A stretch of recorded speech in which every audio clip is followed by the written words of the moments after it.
আরুষের চোখ জ্বলছে, শরীর জুড়ে ঘাম, অথচ হাত পা বরফ ঠান্ডা। স্টিয়ারিং এ আঁকড়ে ধরা হাত দুটো কাঁপছে না, কিন্তু বুকের ভেতরে এক প্রলয় চলছে।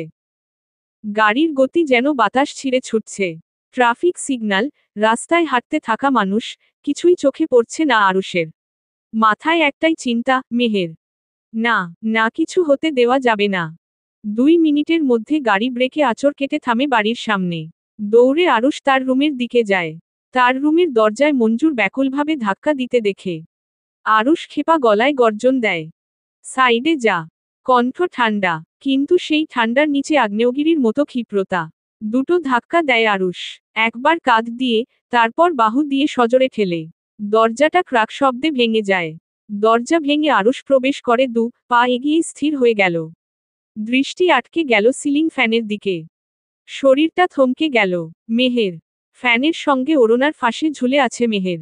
পা দুটো হাওয়ায় ছটফট করছে, প্রাণপণ চেষ্টা, বাঁচতে চাওয়ার আরতি। আরুষের গলা দিয়ে চিৎকার বেরোয় না। কণ্ঠে গাঁথা পড়েছে শব্দ। বুকের ভেতর হৃৎপিণ্ডের প্রকাণ্ড গতির বিস্ফোরণ হচ্ছে, কিন্তু বাহির থেকে নীরব, থমথমে। আর এক মুহূর্তও কিছু না ভেবে ছুটে যায় সে। চেয়ারের উপর লাফ দিয়ে দাঁড়িয়ে যায়, তৎক্ষণাৎ হাত বাড়িয়ে ওড়নার গিঁট খুলতে চেষ্টা করে। ওড়নাটা টানটান, সময় যেন অলস। এদিকে মেহেরের শরীরটা ঢলে পড়ার পর্যায়ে। সে উঁচু করে ধরে মেহেরকে। মেহের অনবরত কাশছে, গলায় টান পড়ায় কাশি থামছে না। মঞ্জুর দ্রুত ওড়নার গিঁট কেটে দেয়। আরুষ ওকে শক্ত করে জড়িয়ে ধরে নিচে নামিয়ে আনে। মেহের সমতালে কাশছে। কষ্ট হচ্ছে তোর? গলায় কষ্ট হচ্ছে? আর একটু সহ্য কর। আমি আছি তো। মেহের ততক্ষণে নিস্তেজ, মুখ নিস্পন্দ, কিন্তু চোখ আধো খোলা। নিঃশ্বাস ধীরে ধীরে চলছে। মেহেরের ঠোঁট হালকা কেঁপে ওঠে, যেন কিছু বলতে চাইছে। আরুষ কাপা কাপা হাতে পেছনে থেকে মাথাটা ধরে, নিজের কোলে টেনে নেয়। মেহেরের চোখ বেশ ঝাপসা, শরীরটা নিস্তেজ, ঠোঁট কাঁপছে। চোখের কোণে জমে থাকা অশ্রু এবার গড়িয়ে পড়ে গালে। সে হঠাৎ কেঁদে ওঠে, থেমে থেমে, ভাঙা স্বরে বলে উঠে, কি ক্ষতি হতো আমায় একটা সুস্থ জীবন দিলে? কি ক্ষতি হতো ক্ষমতার লোভে না ছুটলে? কি হতো আমার বিশ্বাস না ভাঙলে? আরুষ স্তব্ধ, বুকের ভেতর তীব্র কোনো কিছুর খোঁচা নিঃশব্দে পড়ে। মেহেরের কণ্ঠ আরো অস্ফুট, আরো ক্ষীণ হয়ে এলো। পরকালে আমি বাবাকে জিজ্ঞেস করব, কেন আমার চোখে তিনি মিথ্যার পট্টি বেঁধে দিয়েছিলেন? কেন চিনিয়েছিলেন নিজেকে আমার সৎ বাবা হিসেবে? কথার সুরে হাহাকার ভেসে আসে। আরুষের ভীষণ মায়া হয় বিধ্বস্ত মেহেরকে দেখে। সে মেহেরের মুখের দিকে তাকিয়ে থাকে একরাশ হতাশা ও নির্মল ব্যথা নিয়ে। মেহের কথা শেষ করেই নিঃশব্দে ঢলে পড়ে। চোখ বন্ধ হয়ে আসে ধীরে ধীরে। আরুষের শরীর কাঁপে। মেহেরের গাল ধরে ঝাঁকাতে থাকে। গলায় কাঁপন, চোখে আতঙ্ক। চোখ খোল, তাকা আমার দিকে। একটা থাপ্পড় মারে গালে, আলতো করে। চোখ বন্ধ করিস না, জান। তুই চোখ বন্ধ করলে আমার দুনিয়া অন্ধকার হয়ে যায়। আরুষের কণ্ঠটা কেঁপে ওঠে, কপালে হাত রাখে, বুকের ভেতর সে নিজের হৃৎপিণ্ডের শব্দ শুনতে পাচ্ছে। এত অস্থিরতা সহ্য হচ্ছে না। আরেকটা থাপ্পড়, এবার কাপা হাতে গালের উপর আঙুল ছুঁয়ে রাখে। উঠো, প্লিজ। আমায় শাস্তি দিতে এমন করছিস তুই? মেরে ফেল, আমাকে মেরে ফেল। একে একে সবার চলে যাওয়া দেখার চেয়ে ভালো আমি মরে যাই।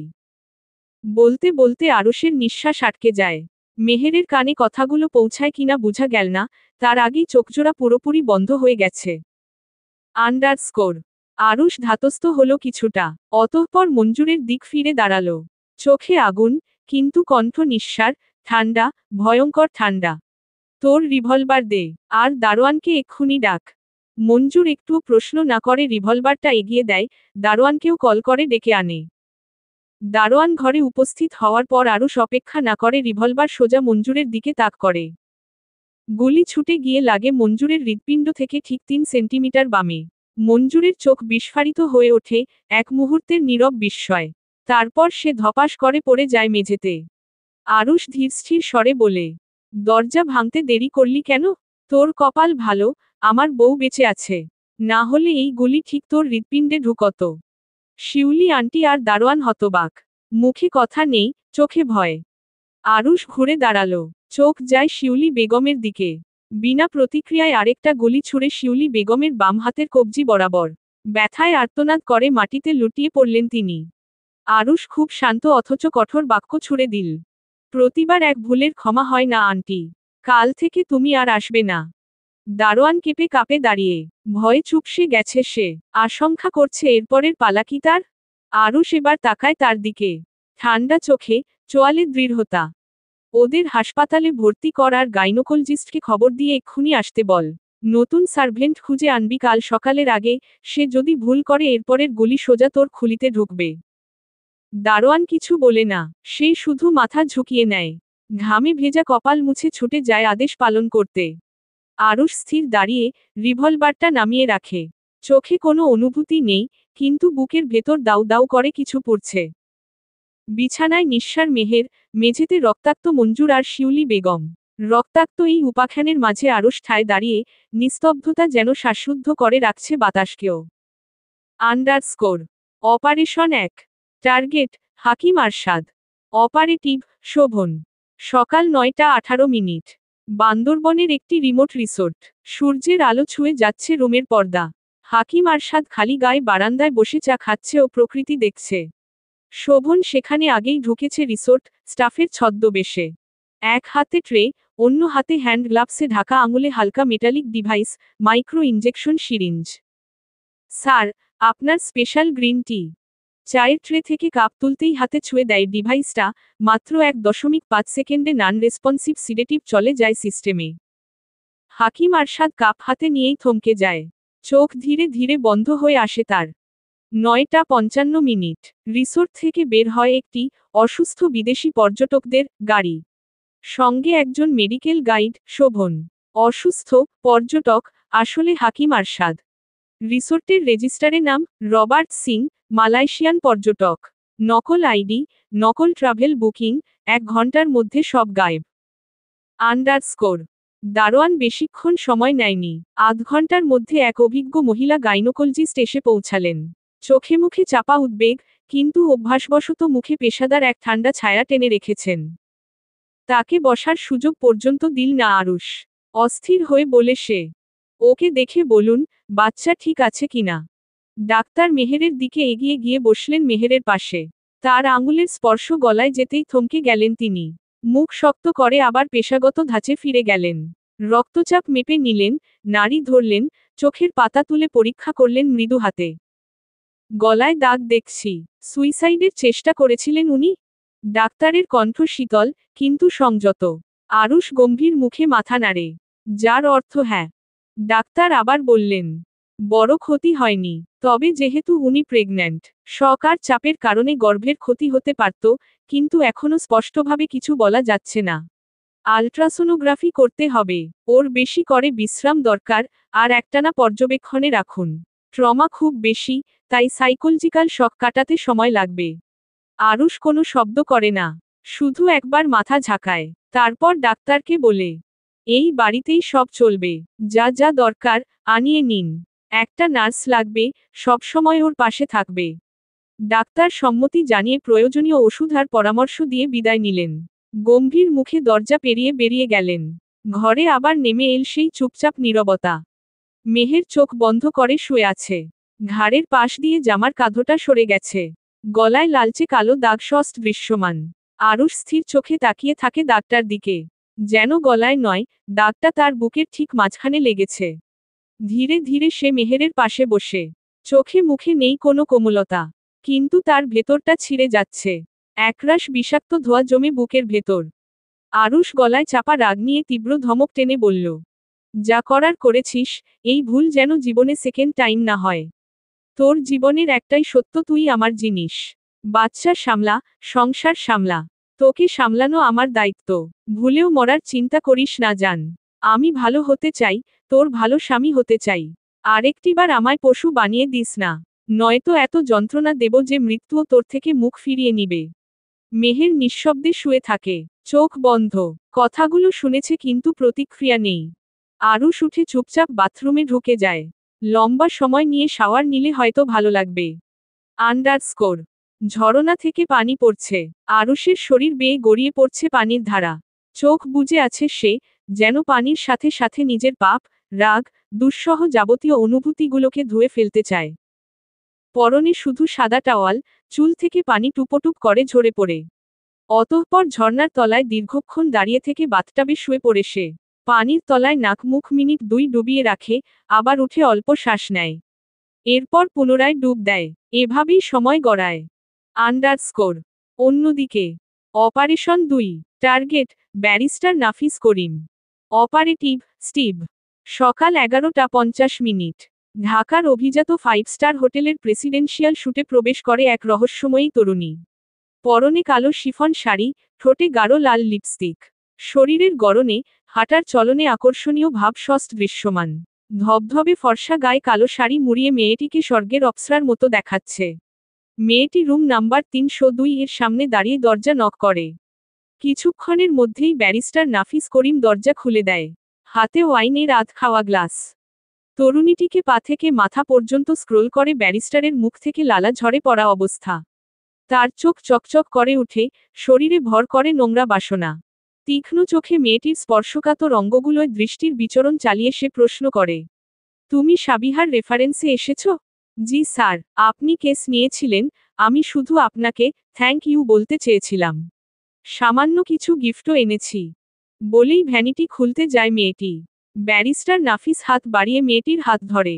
বাধা দিয়ে বলে, দরজায় দাঁড়িয়ে কেউ উপহার দেয় না, ভেতরে এসো সুন্দরী। মেয়েটি কৌশলে হাসে।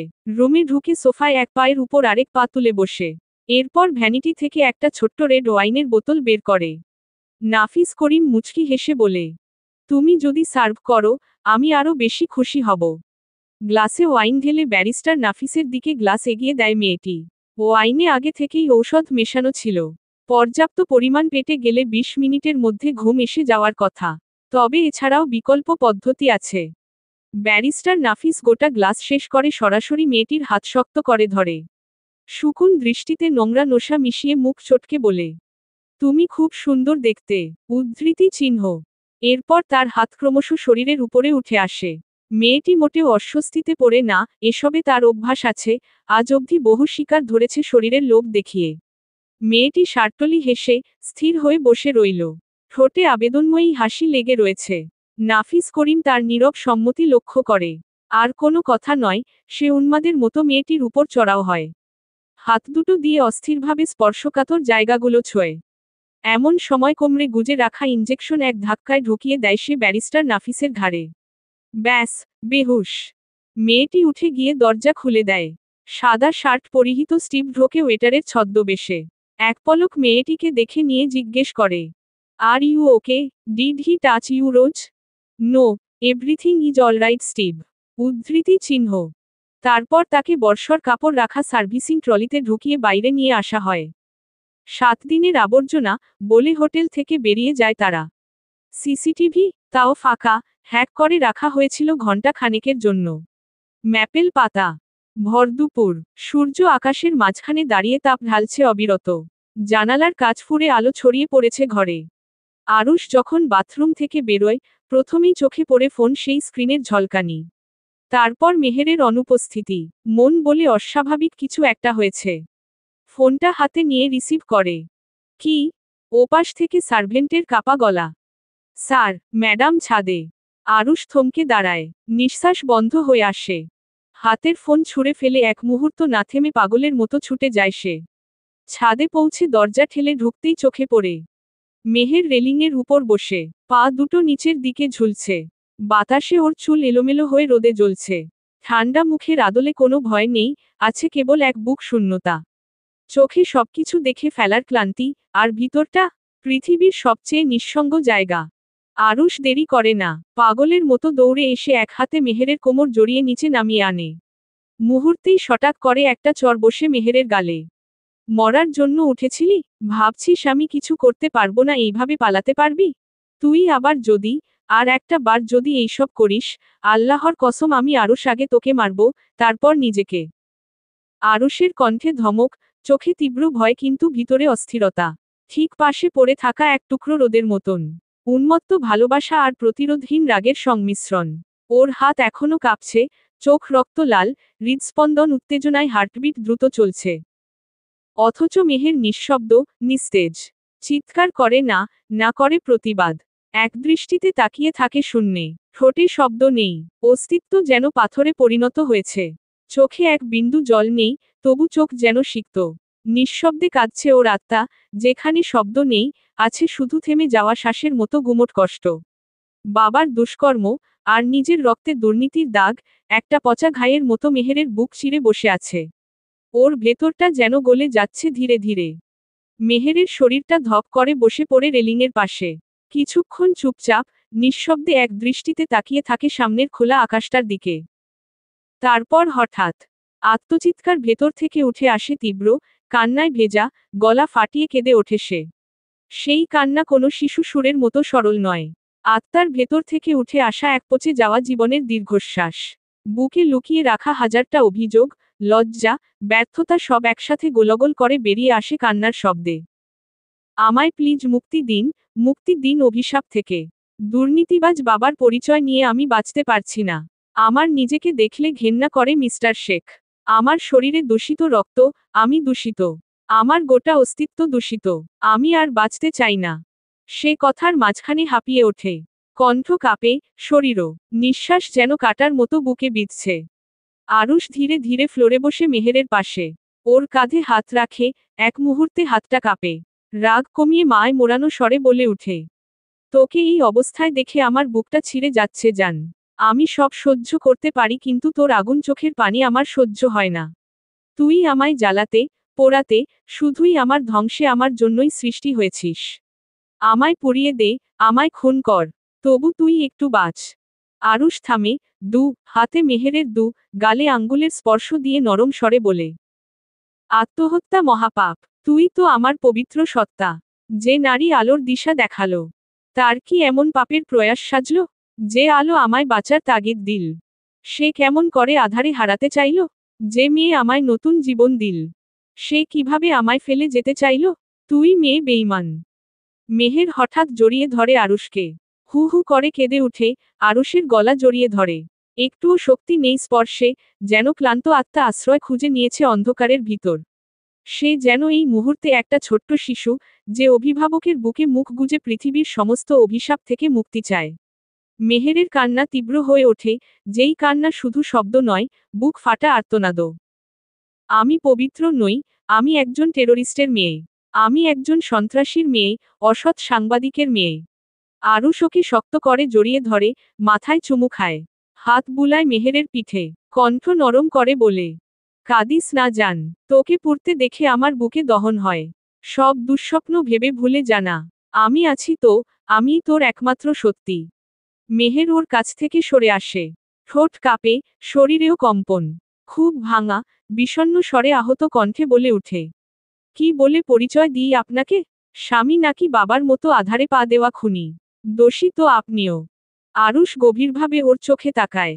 একটুও পলক পড়ে না, মাথা নিচু করে কান্নারত মেহেরের কপালের সঙ্গে কপাল ঠেকিয়ে ভারী কণ্ঠে বলে, আমার পরিচয়, আমি তোমার একান্ত ব্যক্তিগত পুরুষ, তোমার স্বামী। উদ্ধৃতি চিহ্ন। মেহের সরে আসে, ঠোঁট কেঁপে ওঠে। শরীরেও বেজায় কম্পন। বিরামহীন কান্নায় ভেঙে পড়া মেয়েটা ফুপিয়ে ফুপিয়ে অসহায়ের মতো বলে, আমার জীবনের প্রথম পুরুষ আমার জন্মদাতা, দ্বিতীয় পুরুষ আমার সন্তানের জন্মদাতা, আমার স্বামী। অথচ দুই পুরুষ আমার জীবনের সবচেয়ে বড় আফসোসের কারণ। ঠিক কতটা দুর্ভাগ্যবান নারী হলে আপনাদের মতো পুরুষ কারো ভাগ্যে জোটে? আমি কি পাপ করেছিলাম মিস্টার শেখ? উদ্ধৃতি চিহ্ন। মেহেরের কান্না জোরালো হলো। মুখ চেপে ধরে কান্নায় ভেঙে পড়ল মেয়েটা। এত যন্ত্রণা, ভারী নিঃশ্বাসের ওজন সইতে পারছে না। মরে গেলে কি কষ্ট কমতো? বিধাতা কেন তাকে এমন পোড়াচ্ছেন? কি পাপ করেছিল সে? আরুষ মেহেরের কথার প্রেক্ষিতে হেসে ফেলে, একটু ফিচেল আর একটু হাহাকার মেশানো হাসি।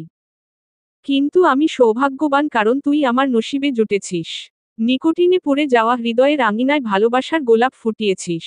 লাশের গন্ধে অভ্যস্ত ইন্দ্রিয় শ্বেতপদ্মের পবিত্রতায় মাতোয়ারা। তুই কোনো পাপ করিসনি জান। তুই আমার কাছে জীবনের চেয়েও প্রিয়। তোর বাঁচাতেই আমার বেঁচে থাকা। আমায় মেরে ফেল তবু নিজেকে মারিস না। এটুকু দয়া কর, তোকে আমার খুব লাগবে। অনন্তকাল। মেহের আরুষের দিকে তাকায় না। অনবরত বৃষ্টির ফোঁটার মতো পানি ঝরায় চোখ থেকে। এই কান্না শুধু একটা মেয়ের নয়, এটা একটা লাঞ্ছিত আত্মার কান্না। একটা অভিশপ্ত পরিচয়ের কান্না। এই মেয়েটা একটা ভাঙা আয়না, যার প্রতিফলনে কেবল ক্ষত, কেবল কান্না। জন্মসূত্রের কলঙ্ক কি মেটানো যায়? যার বাপ ভালো না, তার রক্ত কি কখনো শুদ্ধ হয়? সে কি করে পবিত্র হয়? আন্ডারস্কোর ম্যাপেল পাতা। অপারেশন 3। টার্গেট তামজিদ হক। অপারেটিভ শায়ক ও নাইট শ্যাডো টিম। বিকেল 4টা। একটি চকচকে কালো গাড়ি এসে থামে গুলশানের একটি বিলাসবহুল মাল্টিস্পেশালিটি হাইটেক ক্লিনিকের সামনে। গাড়ি থেকে নেমে আসে এক অভিজাত নারী, পরনে মসলিনের হালকা শাড়ি, চোখে সানগ্লাস, হাতে ডায়মন্ড কাট ব্যাগ। মুখে আত্মবিশ্বাসের প্রগাঢ় শীতলতা। আর তার পরিচয় মিসেস সালমা, একজন প্রাক্তন নার্স, জীবনের ঘটা ইতিহাসের ফেরে আজ সে নাইট শ্যাডোর ছদ্মবেশে থাকা মহিলা অপারেটিভ। ক্লিনিকের গ্লাস দরজা ঠেলে সে সোজা চলে যায় রিসিপশনে।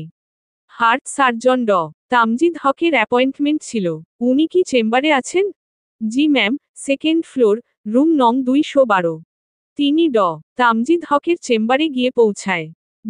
তামজিদ চোখ না তুলেই প্রশ্ন করে। জি বলুন, কি সমস্যা?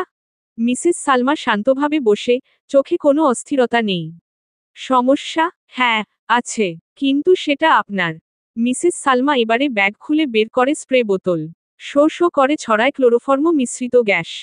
চেম্বারে থাকা এসি দ্রুত গ্যাসটাকে ছড়িয়ে দেয়।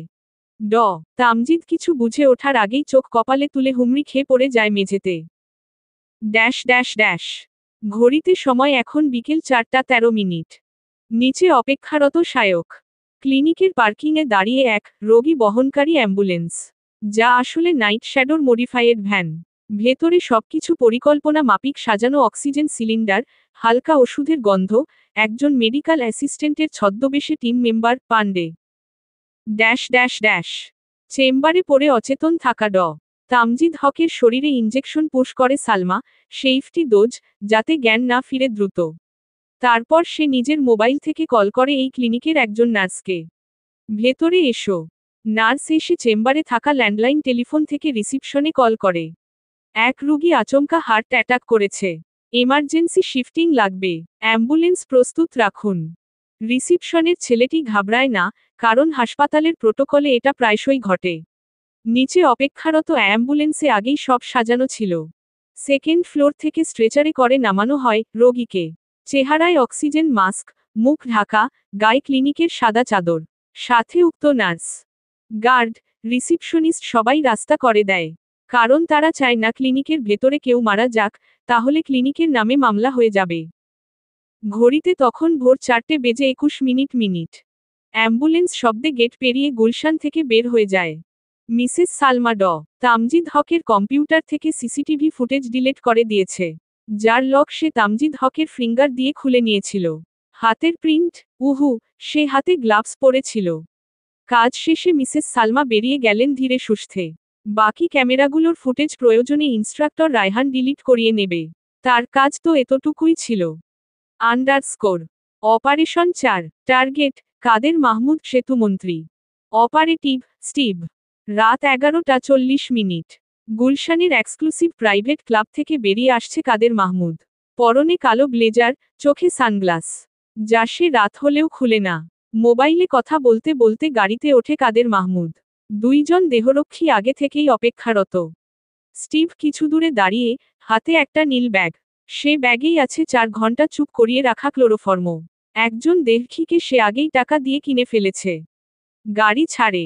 রাত 12:10। গাড়ি ঢুকছে গুলশান -2 এর পুরনো আউটরোডে। রাস্তা হঠাৎ অন্ধকার, সামনে ব্যারিকেড। স্যার, রাস্তা বন্ধ, পাশের গলি দিয়ে যাই। চলো। ড্রাইভার চুপচাপ পাশের গলিতে ঢুকে পড়ে। কিছু দূর যেতেই ফ্রন্ট গ্লাসে কিছু একটা ছুঁড়ে মারা হলো। সঙ্গে সঙ্গে ব্রেক কষে ড্রাইভার। সে নামতে যাবার আগেই দরজা খোলে রায়হান। এক হাতে ট্যাজার, অন্য হাতে মাফলার। ড্রাইভারের মুখে স্প্রে ছুঁড়ে রায়হান। পেছনের একজন দেহরক্ষী ইতিমধ্যে অচেতন। এমন সময় রায়হান তার কাছের মাফলার বডিগার্ডের দিকে ছুঁড়ে মারতেই কাদেরের বডিগার্ড তার মুখে মাফলার চেপে ধরে। ছটফট করতে করতে অজ্ঞান হয়ে যায় সে। চোখের চশমা পরে থাকে পায়ের কাছে। তাকে টেনে বের করে একটা কালো জিপে তোলা হয়। দেখতে দেখতে জিপ অন্ধকারে মিশে যায়। অচেতন ড্রাইভারকেও গুম করে দেওয়ার জন্য তুলে নেওয়া হয়। এই গুম অর্থ খুন নয়, কেবল কিছুদিন তাকে আড়াল করার উদ্দেশ্য মাত্র। পেছনে পড়ে রয় ফাঁকা গাড়ি, কাদের মাহমুদের মোটা ফ্রেমের চশমা। সে টুকুই চিহ্ন মাত্র। Underscore operation 5। Target intelligence officer Tanvir Huda. Operative Redwan. রাত 12:45। তানভীর হুদা তার অফিসে একা, সিকিউরিটি গার্ড চুপচাপ, রাতের মনিটরিং চলছে। রিসেন্টলি একটা খুনের কেসের তদন্ত চলছে। কোটি টাকা ঘুষ খেয়েছে সে। আপাতত সেটা ধামাচাপা দেওয়ার জন্য পারফেক্ট গেম, তথ্য সাক্ষ্য সাজাতে ব্যস্ত। হঠাৎ তার কাছে এনক্রিপ্টেড মেইল আসে। Subject I know what you did in 2021। মেইলের মধ্যে ভিডিও ক্লিপ, তার করা পুরনো নারী নিপীড়নের প্রমাণ। সঙ্গে লেখা, রাত 1টায় ধানমন্ডি পুরাতন ট্রেনিং ফার্মে এসো। একা, নইলে সকালে লাইভ শোতে নিজেকে দেখবে। তানভীর হুদা হুড়মুড়িয়ে উঠে, ঘাম ছুটে যায় তার। এই ভিডিও লিক হলে সে জেল খাটবে নিশ্চিত। তার নামে তদন্ত হলে উঠে আসবে আরও আরও অপরাধ। এতদিন ধরে সে সব লুকিয়ে রেখেছিল। সমাজের কাছে, আইনের চোখে সে আদর্শ একজন অফিসার। ইন্টেলিজেন্স ডিপার্টমেন্টের গুরুত্বপূর্ণ সদস্য। সব ধূলিসাৎ হয়ে যাবে এক মুহূর্তে। কেউ জানে না তার গোপন ইতিহাস। জানানো যাবে না, কেউ জানবেও না। টাকা দিয়ে মুখ বুজিয়ে রাখবে আপাতত। কাদের মাহমুদের সাথে যোগাযোগ করলেই এর একটা স্থায়ী সমাধান বেরিয়ে আসবে নিশ্চিত। আন্ডারস্কোর রাত 12:55। ধোঁয়ায় ঢেকে থাকা পুরনো ট্রেনিং ফার্মে পৌঁছায় তানভীর। চারপাশে ভুতুরে নীরবতা। হার্ট দুর্বল লোকে ভাববে, এখানে নিশ্চিত ভূত আছে। তানভীর হুদা চিৎকার করে ডাকে, কেউ আছে? আমি এসেছি। আবছা ছায়া থেকে বেরিয়ে আসে রেদওয়ান। মুখখানা ঢাকা। তানভীর হুদার পেছনে থেকে দুজন ঝাঁপিয়ে পড়ে আচমকা। সে খুব ধস্তাধস্তি করে, পকেট থেকে বন্দুকও বের কর, কিন্তু স্প্রে আর ইঞ্জেকশনের কারণে টিকতে পারে না 2 মিনিটও। এরপর সব ঠান্ডা, আগের মতো নিস্তব্ধতা। তানভীর হুদার মোবাইল থেকে সিম কার্ড খুলে আলাদা করে সংগ্রহে রেখে দেয় তারা। গাড়িতে তুলে নিয়ে চলে যায়। ফেলে যায় না একটাও প্রমাণ, সামান্যতম চিহ্ন। সব clear. Underscore operation 6। Target Dhaka security সার্ভিসেসের কর্ণধার আজিজ শিকদার। অপারেটিভ রায়হান ও ছদ্মবাসী ইউনিট। সন্ধ্যা 7:55। হজরত শাহজালাল আন্তর্জাতিক বিমানবন্দর, ইমিগ্রেশন গেট। আজিজ শিকদার ব্যস্ত মুখে পাসপোর্ট হাতে অপেক্ষায়। ঠিক তখনই 3জন স্যুট পরা লোক তার সামনে এসে দাঁড়ায়। মিস্টার শিকদার, আপনি স্পেশাল ইনভেস্টিগেশন টাস্ক এর নজরদারিতে আছেন। আমাদের সঙ্গে চলুন। Routine inquiry. আমি তো। Sir, please cooperate. High command has flagged your name. Aziz কিছু বোঝার আগেই তাকে নিয়ে যাওয়া হয় ভেতরের দিকে। চোখের কালো চশমা, হাতে রব্যাগ, পাসপোর্ট সবকিছু তাদের হাতে। কালো ভ্যানের পেছনের দরজা খুলে ভিতরে ঠেলে ফেলা হয় আজিজকে। ধাতব দরজা এক ঝাঁকুনিতে বন্ধ হয়। এরপর তার চোখে ঠেসে বাঁধা হয় কালো কাপড়, মুখে লাগানো হয় মুখোশ।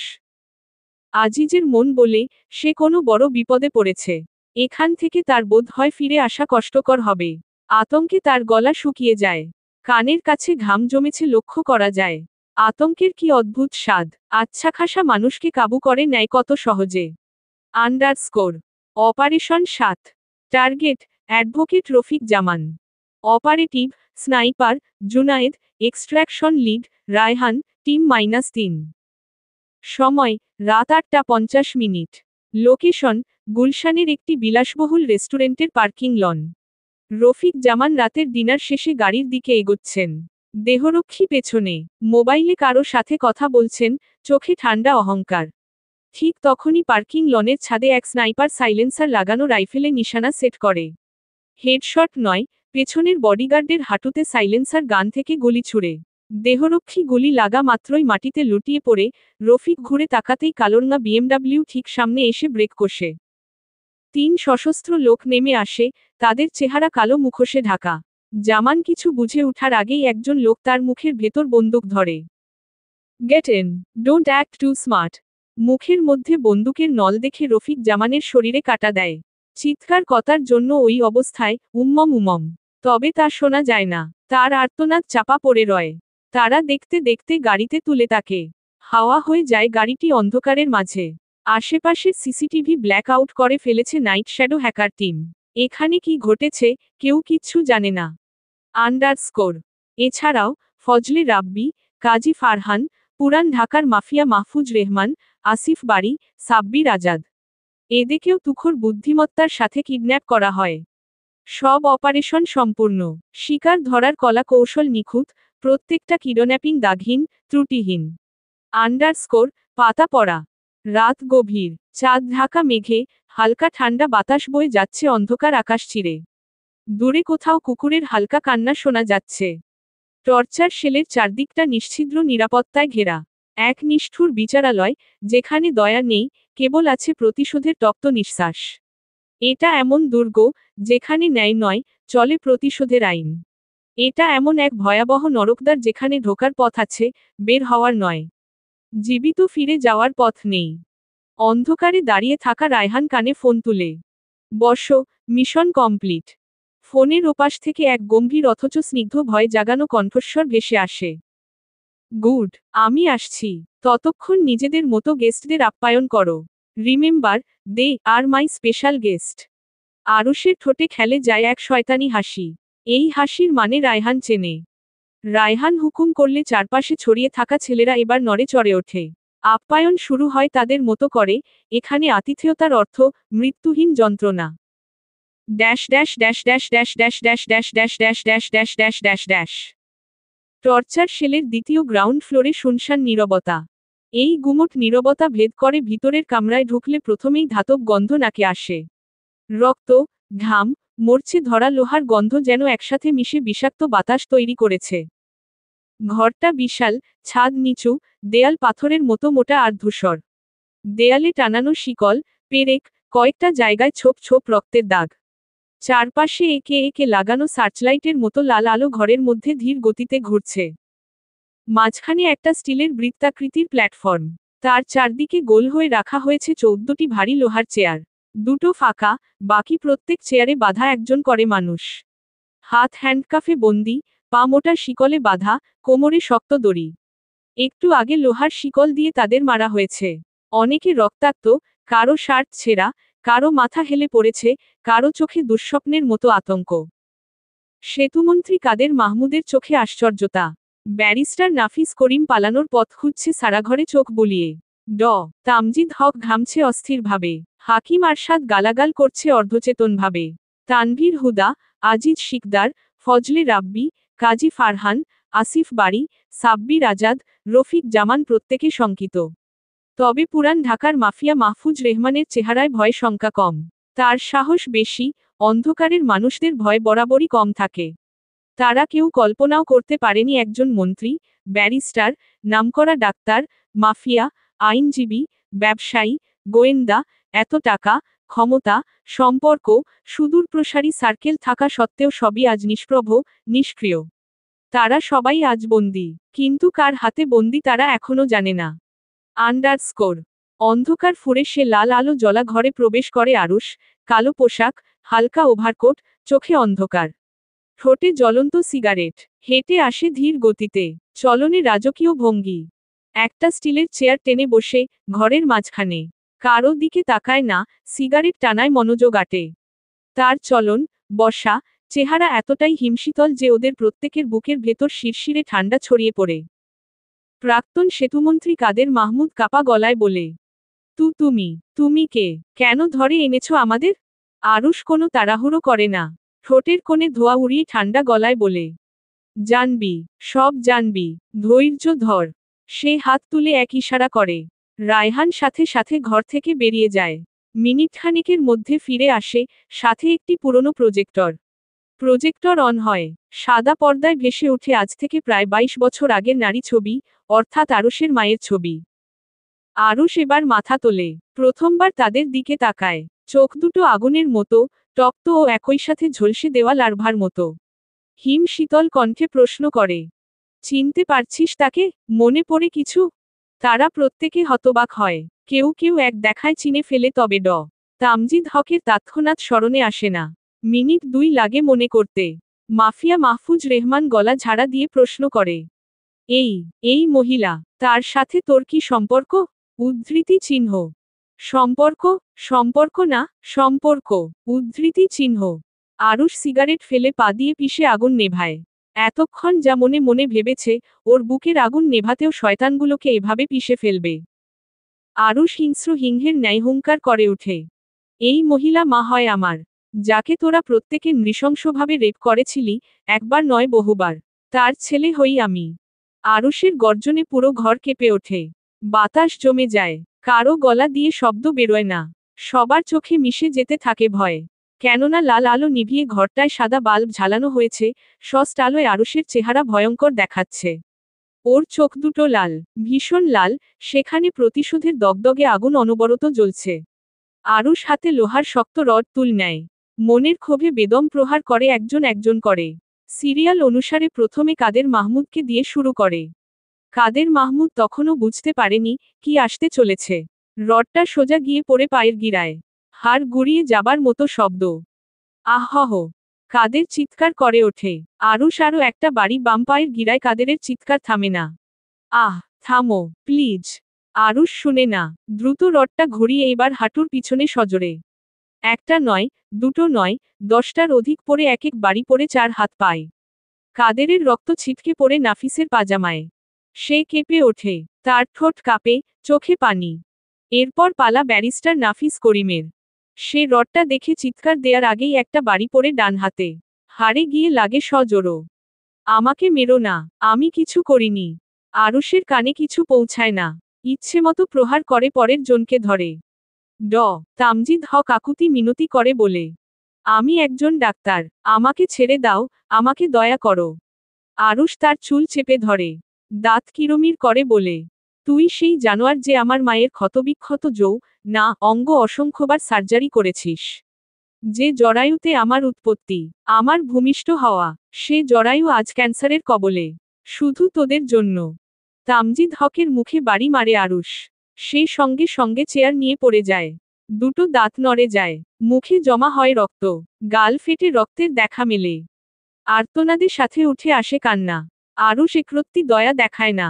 ঝুঁকে পড়ে তার 2 হাতের আঙ্গুল ভেঙে দিতে দিতে বলে, তুই ডাক্তার না, এবার নিজেই নিজের হাড় জোড়া দে। তামজিদ হকের অবস্থা দেখে বাকিরা ভয় কাঁপছে। এবারে হাকিম আরশাদের পালা। ভয়ে সে ঘামতে থাকে, দরদর করে। মারার আগেই চিৎকার দেয়, আল্লাহর ওয়াস্তে থেমে যা। রডের তে আরশাদের হাঁটুর হাড় ফেটে যায়। বিকট শব্দে চিৎকার দিয়ে যন্ত্রণায় কাতরায় সে। এরপর তানভীর হুদা, আজিজ শিকদার, ফজলে রাব্বি, কাজী ফারহান তারা 3জনই আরুষের সামনে নতজানু হয়। কিন্তু আরুষ ক্ষমা করে না। এক একজনের পিঠে, হাতে, পায়ে আঘাতের পর আঘাত। রডের প্রতিটা বাড়ির সঙ্গে সঙ্গে আরুষ চিৎকার ছুড়ে, এটা আমার মায়ের জন্য, এটা তার কান্নার জন্য, এটা আমার জন্মদাত্রীকে কলঙ্কিত করার জন্য। এরপরের সিরিয়াল নাম্বার আসিফ বাড়ি, সাব্বির আজাদ, রফিক। আকাশে সন্ধ্যার আভা ফুটে উঠেছে। ধূসর মেঘেরা অভিমানে কালো আধারের গায়ে মিলিয়ে যাচ্ছে।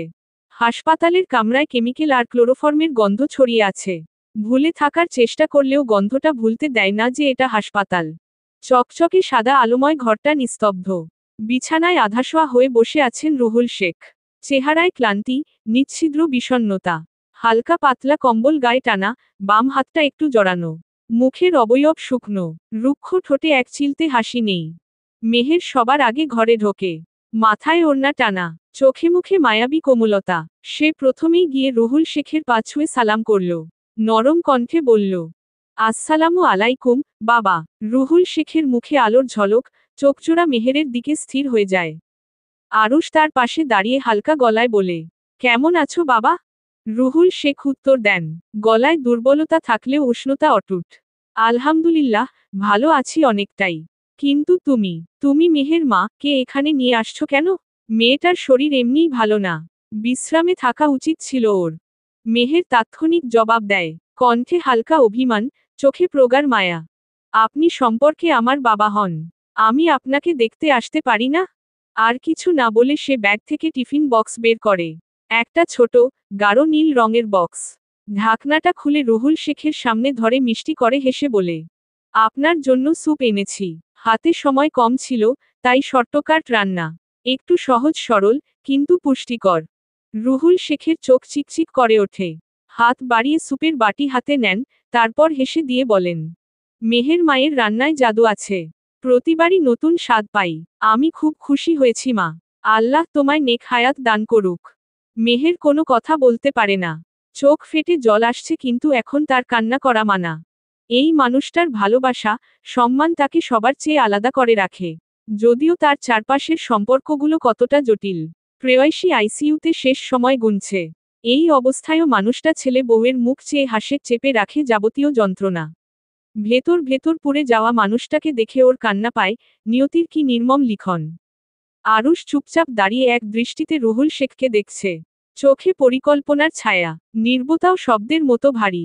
কিছু একটা ভাবছে। মেহের যদিও সেটা টের পায়, কিন্তু কিছু বলে না। কেবিনের দরজা ধীরে ঠেলে ভিতরে প্রবেশ করলেন একজন বয়স্ক লোক, সাদামাটা পাঞ্জাবি পায়জামা পরা, মুখ ভর্তি দাড়ি, চোখে মুখে শান্ত গাম্ভীর্য। হাতে ছোট একটা ব্যাগ। রুহুল শেখ কৌতূহলে তাকান, চোখ সরু হয়ে আসে। উনি কে আরুষ? আরুষ সামান্য হাসে, কণ্ঠে যেন হালকা উচ্ছ্বাস মেশানো সরলতা। উনি কাজী সাহেব, তোমার বিয়ে পড়াতে এসেছে। এক মুহূর্ত যেন নিঃশব্দে থমকে যায় চারপাশ। রুহুল শেখ ভ্রু কুঁচকে তাকিয়ে থাকেন ছেলের দিকে। আশ্চর্য কণ্ঠে বলেন, কি বলছো কি এসব? আমি কিছুই বুঝতে পারছি না। আরুষ এবার চেয়ার টেনে বাবার খুব কাছে গিয়ে বসে। গলার স্বর নিচু, তবে আবেগে গাঢ়। চোখে জল নেই, তবুও কোথাও যেন বহু বছর চেপে রাখা দুঃখী কান্না জমে আছে। ঠিকই বলছি বাবা, আজ তোমার আর মায়ের বিয়ে হবে। রুহুল শেখ না বোধক মাথা নাড়ে। চোখে বিষাদ, সম্পূর্ণ অস্বীকারের ইঙ্গিত। তোমার মা আইসিইউতে আছে, নিস্তেজ, অচেতন। অচেতন রোগীকে বিয়ে করা যায় না আরুষ। কি ছেলেমানুষি শুরু করলে? কাজী সাহেব অবাক দৃষ্টিতে তাকায় আরুষের দিকে। কি বলছেন? আইসিইউতে থাকা মানুষকে এখন বিয়ে? অসম্ভব। উদ্ধৃতি চিহ্ন। আরুষ মাথা নাড়ে, ঠোঁটে চিরচেনা চাপা হাসি। আইনের দিক থেকে কিছুই আটকায় না। উনার ফিঙ্গারপ্রিন্ট নেওয়া যাবে, সাক্ষী আমরা আছি। আপনারা ভাবছেন এটা পাগলামি? হ্যাঁ, এটা পাগলামি। কিন্তু এটাও ভালোবাসা। It's called twisted kind of love. এই অবস্থায়ও সে আমার মা, আর বাবা। জীবনের শেষটা একা কাটাবে, সেটা আমি দেখতে পারবো না। আমি চিরকাল একা ছিলাম আরুষ। আমার অভ্যাস আছে। আরুষ হালকা হাসে, সেই হাসিতে তীব্র ব্যথার ছাপ। সে বাবার হাত ধরে দীর্ঘশ্বাস ফেলে বলে, দুই জোড়া কালো হাত তোমাদের 4 হাত আলাদা করেছিল। আমার থেকে মা, তোমার থেকে বউ ছিনিয়ে নিয়েছিল। আজ মা তোমার সামনে, তোমার এত কাছে। সে তোমার ব্যক্তিগত নারী। তাহলে তাকে উঠে তোমার দ্বিধা কেন হয় বাবা?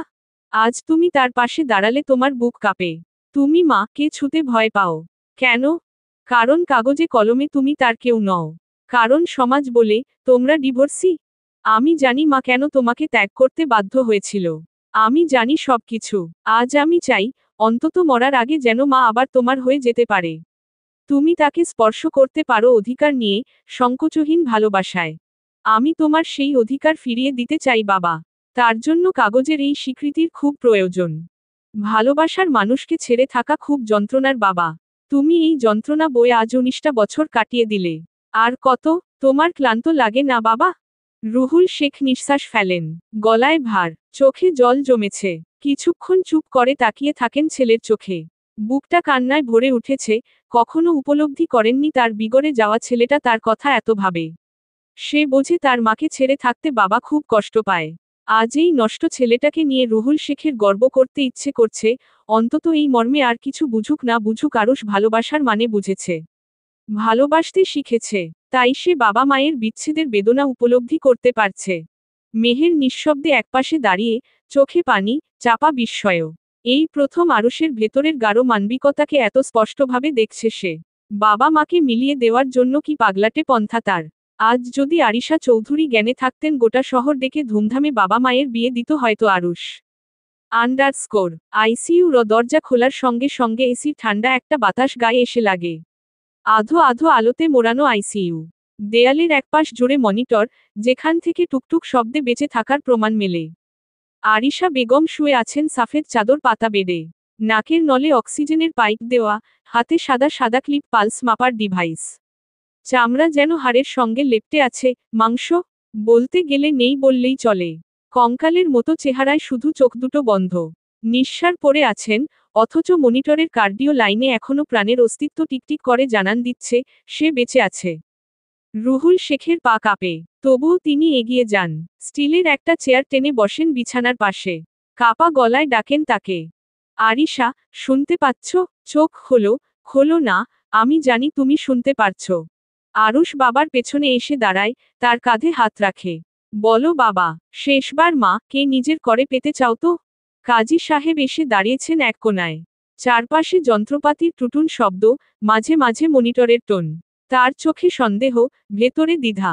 আইসিইউতে থাকা রোগীর বিয়ে কিভাবে পড়াবেন বুঝে উঠতে পারছেন না। তবু আরুষের চোখের দৃঢ়তা দেখে তিনি কিছু বলতে পারে না। কাজী সাহেব আরুষের দিকে তাকালেন এক পলক, তারপর ফোঁস করে নিঃশ্বাস নিয়ে কোরআনের আয়াত পড়া শুরু করলেন। তার গলা কাঁপছিল, কিন্তু দায়িত্ববোধে দৃঢ় থাকতেই হবে। কাজী সাহেব শান্ত গলায় বলতে শুরু করলেন। বিসমিল্লাহির রাহমানির রাহিম। শ্রদ্ধেয় রুহুল শেখ সাহেব, আপনি কি আরিশা চৌধুরীকে মহর নির্ধারণহীনভাবে, স্বীয় ইচ্ছায়, আল্লাহর নামে, এই পবিত্র নিকাহে গ্রহণ করছেন? গ্রহণ করলে বলুন কবুল। উদ্ধৃতি চিহ্ন। রুহুল শেখ চোখের জল গোপন করার চেষ্টা করে বলেন, আমি তাকে শুধু স্ত্রী নয়, আত্মা হিসেবে গ্রহণ করছি। কবুল। এক মুহূর্ত নীরবতা। তারপর কাজী সাহেব আবার বলেন, শ্রদ্ধেয় আরিশা চৌধুরী, যেহেতু আপনি বর্তমানে শারীরিকভাবে অসুস্থ ও নিস্তেজ অবস্থায় রয়েছেন এবং আপনার পূর্ব সম্মতি ও পুত্র আরুষ শেখের উদ্যোগে এই বিয়ের আয়োজন করা হয়েছে, সেই অনুযায়ী ইসলামী শরীয়তের ব্যতিক্রমী পন্থায় আপনাকে রুহুল শেখ সাহেবের স্ত্রী হিসেবে বিবাহ বন্ধনে আবদ্ধ করা হলো। তিনি চোখ বন্ধ করে হাত তুলে মোনাজাত শুরু করলেন।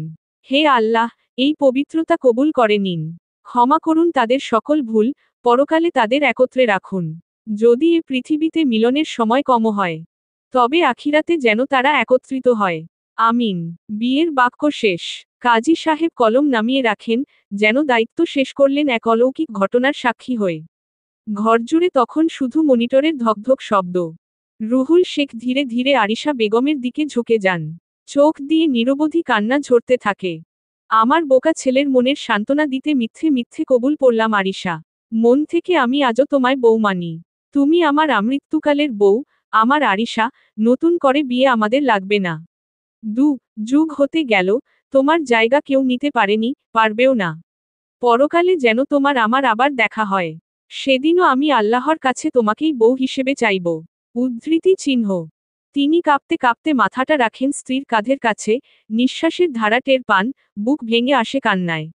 আঁকড়ে ধরেন আরিশার নিথর শরীর, মন চিৎকার করে বলতে চাইছে, তুমি শুনছ তো আরিশা? শুনতে পাচ্ছ? চোখের সামনে এই দৃশ্য দেখে মেহের আর নিজেকে ধরে রাখতে পারল না। চোখ দিয়ে টপটপ করে অশ্রু ঝরে। একটা হাঁপ ধরা কান্না চেপে সে আরুষের বাহুতে মুখ গুজে নেয়, চাপা কান্না এবার শব্দ করে বেরিয়ে আসে। আরুষের পুরুষালী শক্ত বাহু খামচে ধরে মেহের খুব কাঁদে। আরুষের শার্ট ভেজায়। বুড়ো মানুষটা আর কত কষ্ট পাবে? আরুষ তাকিয়ে আছে বাবার দিকে। চোয়াল শক্ত, চোখ দুটো ছলছল করছে। কিন্তু একটুও কাঁদছে না, কাদার অধিকার নেই। তবে আরুষের চোখের লালচে রং বলে দেয়, কান্নাটা ওর গলায় আটকে আছে, বুকের গভীরে থমকে আছে। ঠোঁটের কোণে সামান্য একটা টান, তৃপ্তির, যন্ত্রণার, শোকেরও। সে ধীরে মেহেরের পিঠে হাত রাখে, বাহুতে শক্ত করে আগলে নেয়। একদিকে প্রেয়সীর শরীরের উষ্ণতা, অন্যদিকে বাবা মায়ের নরক জীবনের দৃশ্যের সাক্ষী হওয়া পোড়া হৃদয়ের জ্বলন। বুক ভারী লাগছে আরুষের, অথচ সে কাঁদতে পারে না। কারো কাছে নয়। পাথরের তো কান্না মানায় না। আরুষ মুখে কিছু বলছে না। কথার চেয়ে স্পর্শের অনুভব বেশি গভীর, বেশি হৃদয়স্পর্শী।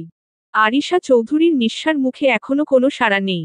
তাকে আঁকড়ে ধরে তার ভালোবাসার মানুষ চোখ ভেজাচ্ছে। এই প্রাপ্তিই কি যথেষ্ট নয়? দীর্ঘদিন অবহেলায় বাঁচার পর শেষবেলায় এসে জীবন সঙ্গীর নরম ভালোবাসা, তার চোখের জলও যে মূল্যবান। এটুকুই বা কয়জন পায়? Dash dash dash dash dash dash dash dash dash dash dash dash. রাত ৯টা। রেস্টুরেন্টের খোলা বারান্দায় দাঁড়িয়ে আছে আরুষ। ঠান্ডা বাতাস চুলে এসে আছড়ে পড়ছে, অথচ ভেতরটা নির্লিপ্ততা। চোখ দুটো দূরের অন্ধকারে স্থির, কিন্তু মন যেন আরও অন্ধকার কোনো স্থানে হারিয়ে গেছে। আরুষ এসেছে বাবা আর মেহেরের জন্য খাবার অর্ডার দিতে। অথচ চোখে মুখে নেই কোনো সাধারণ মানুষের মতো তারা।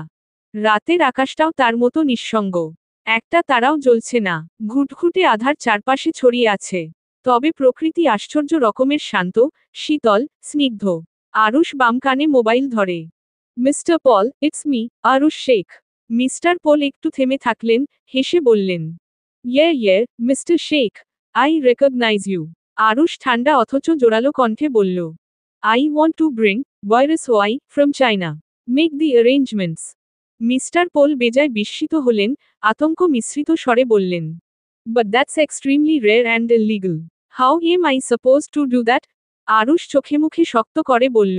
That's not my concern. I'll pay whatever it takes. I just want the virus.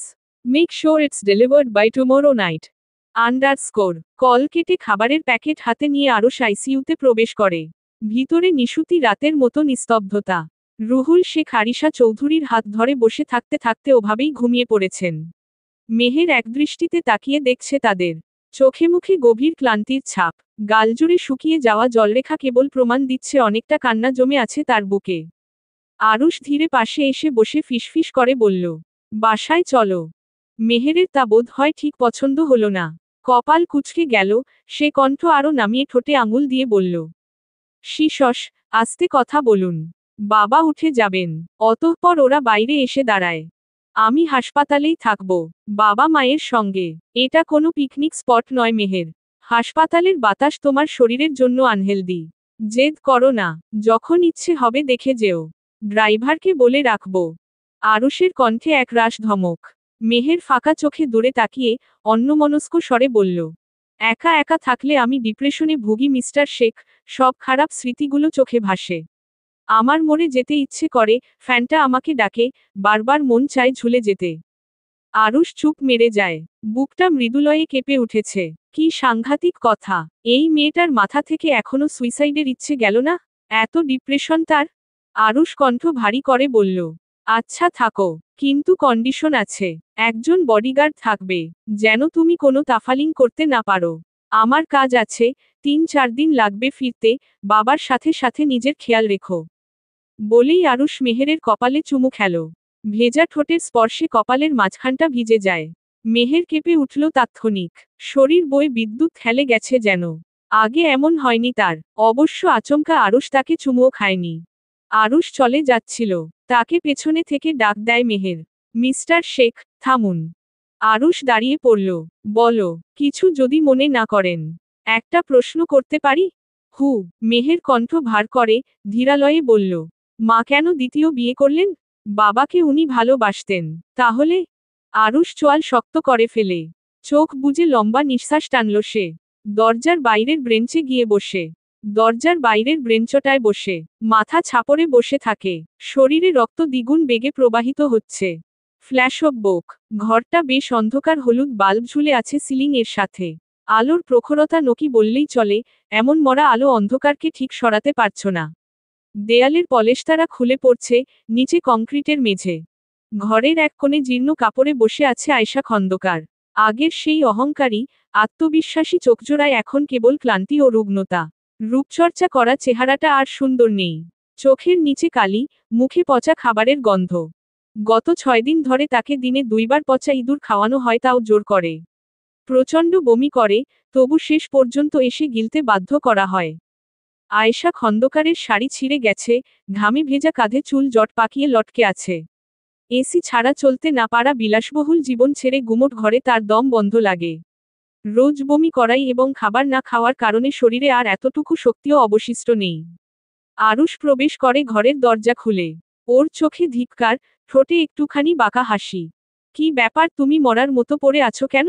তোমার জন্য এত বড় বড় নাদুস নুদুস ইঁদুর জোগাড় করে রোজ খাবারের যোগান দিচ্ছি আর তুরিমি শুকিয়ে পড়ে আছো? এক খাবার রোজ রুচে না? আচ্ছা, তোমার জন্য আমি আরও আইটেমের ব্যবস্থা করব। চিন্তা করো না। আয়েশা খন্দকার তাকালেন আরুষের দিকে। চোখে ক্ষোভ, তবে বাড়তি করে কথা বলতে ইচ্ছে করছে না। আরুষ আয়েশা খন্দকারের কাছে এসে বসে। গলার স্বর গম্ভীর ও ভয়ঙ্কর করে জিজ্ঞেস করে, তোমার ভাইয়ের কথা অনুযায়ী গোটা গল্পের কালপ্রিট তুমি। তবুও আমি গল্পটা তোমার মুখে শুনতে চাই। কি করেছিলে আমার মাকে? বিয়ে করলো কেন তোমার লম্পট ভাইকে? কেন করেছিল? শেষ কথাটা চিৎকার করে বলে আরুষ। আয়েশা খন্দকার মৃদু হাসল। চোখের পাপড়ি ধীরে ধীরে ফেলে ফিসফিস স্বরে বলল, কারণ আমি চেয়েছিলাম, ব্ল্যাক ম্যাজিক করেছিলাম তোর মাকে। এরপর আমার কথা মতো চলতেও বাধ্য। আমি আমার কাজ হাসিল করেছি। তোর মাকে শেষ করে দিয়েছি। আর এর জন্য আমার একটুও খারাপ লাগে না। বলতে বলতে হেসে ফেলে মহিলা। আরুষ সহ্য করতে পারে না তার এ কুৎসিত হাসি। কোমর থেকে বেল্ট খুলে নিয়ে বিষম ক্ষোভে দুটো বাড়ি মারে আয়েশার গায়ে। আশ্চর্য বিষয়, সে চিৎকার করে না, কাঁদেও না, পাথরের মতো শক্ত হয়ে বসে থাকে যেন শরীরে ব্যথাই পাননি। আরুষ বেল্ট ফেলে ক্রোধে ফোঁসফোঁস করতে করতে চিৎকার করে, আফসোস তুমি মেয়ের জাত, তোমার ইজ্জত নিয়ে আমি খেলবো না আয়েশা খন্দকার। আমি তোমার মতো এত নিকৃষ্ট নই। কিন্তু তুমি ছাড়াও পাবে না। মৃত্যু দিয়ে তোমায় আমি মুক্তি দেব না। আমার মায়ের চেয়েও খারাপ পরিণতি আছে তোমার ভাগ্যে। আর তোমার এই ভাগ্যটা আমি লিখব। পচে গলে মরবে, মাংস খসে খসে পড়বে, কিন্তু তুমি মরবে না। তোমাকে আমি বাঁচিয়ে রাখবো মরার মতো। আন্ডারস্কোর। সব শুনে মেহের স্তব্ধ হয়ে বসে আছে। কি বলা উচিত বা কি বলবে বুঝতে পারছে না। শুধু হতবিহ্বল দৃষ্টিতে আরুষকে দেখে যাচ্ছে। বেশ কিছুক্ষণ নিঃশব্দে কাটে। তারপর মেহের ধীরে প্রশ্ন ছড়ে, আয়েশা খন্দকার এখন কোথায়, মিস্টার শেখ? আরুষ স্বাভাবিক ভঙ্গিতে উত্তর দেয়, আমার হেফাজতে। আর রশিদ খন্দকার, তাকে কি করেছেন? উদ্ধৃতি চিহ্ন। বেঁচে আছে। মেহের থমকে যায়, চোখ সরু করে জিজ্ঞেস করে, কতক্ষণ? উদ্ধৃতি চিহ্ন। আরুষ কোনো উত্তর না দিয়ে উল্টো প্রশ্ন ছুড়ে দেয়, তুমি খন্দকার ম্যানশনে কেন গিয়েছিলে? উদ্ধৃতি চিহ্ন। মেহের কণ্ঠে ক্লান্তি আর ধৈর্যের ক্ষীণ রেখা। নৌশাদ হোসেইনের চিঠি পড়ে, খুঁজতে গিয়েছিলাম রহস্য, খুঁজে পেলাম রক্তমাখা ইতিহাস। আচ্ছা, তাদের এত হিংসে কেন আপনাদের উপর? আমার বাবা না হয় অন্ধকারের মানুষ, তাকে খুন করার কারণ ছিল, কিন্তু আপনারা কি দোষ করেছেন? কেন খন্দকার পরিবার এতটা হিংস্রতা দেখায় আপনাদের সাথে? উদ্ধৃতি চিহ্ন। আমি ওদের চেয়ে দ্বিগুণ হিংস্র। প্রত্যেকটা রক্তবিন্দুর হিসাব চাই আমার। মিস্টার শেখ, ওরা শুধু আপনার মায়ের অপরাধী নয়, আমার বাবার খুনিও। আপনি ওদের আইনের হাতে তুলে দিন। নৌশাদ হোসাইন যথেষ্ট এভিডেন্স রেখে গেছে। ওদের নিশ্চিত ফাঁসি হবে। আপনি আর পশু খুন করে হাত নোংরা করবেন না, প্লিজ। উদ্ধৃতি চিহ্ন। আরুষ চোখ লাল করে তাকালো মেহেরের দিকে। গর্জে উঠল আচমকা, আমার ছোটবেলা যখন খুন করেছিল তখন কোথায় ছিলি তুই? তোর আইন, তোর ধর্মকর্ম, আইন ওদের বালও ছিঁড়বে না। টাকা সব ধামাচাপা দেওয়ার ক্ষমতা রাখে। ফাঁসি ওদের জন্য যথেষ্ট নয়, আরও কঠিন শাস্তি ডিজার্ভ করে ওরা। আর এবার ওদের সবার ভাগ্য আমি আরুষ লিখব। আরুষ বড় বড় ধাপ ফেলে পা বাড়ায়। মেহের চোখে মুখে আতঙ্ক নিয়ে ডাকতে থাকে চেঁচিয়ে, মিস্টার শেখ, মিস্টার শেখ, থামুন। আপনি থেমে যান প্লিজ।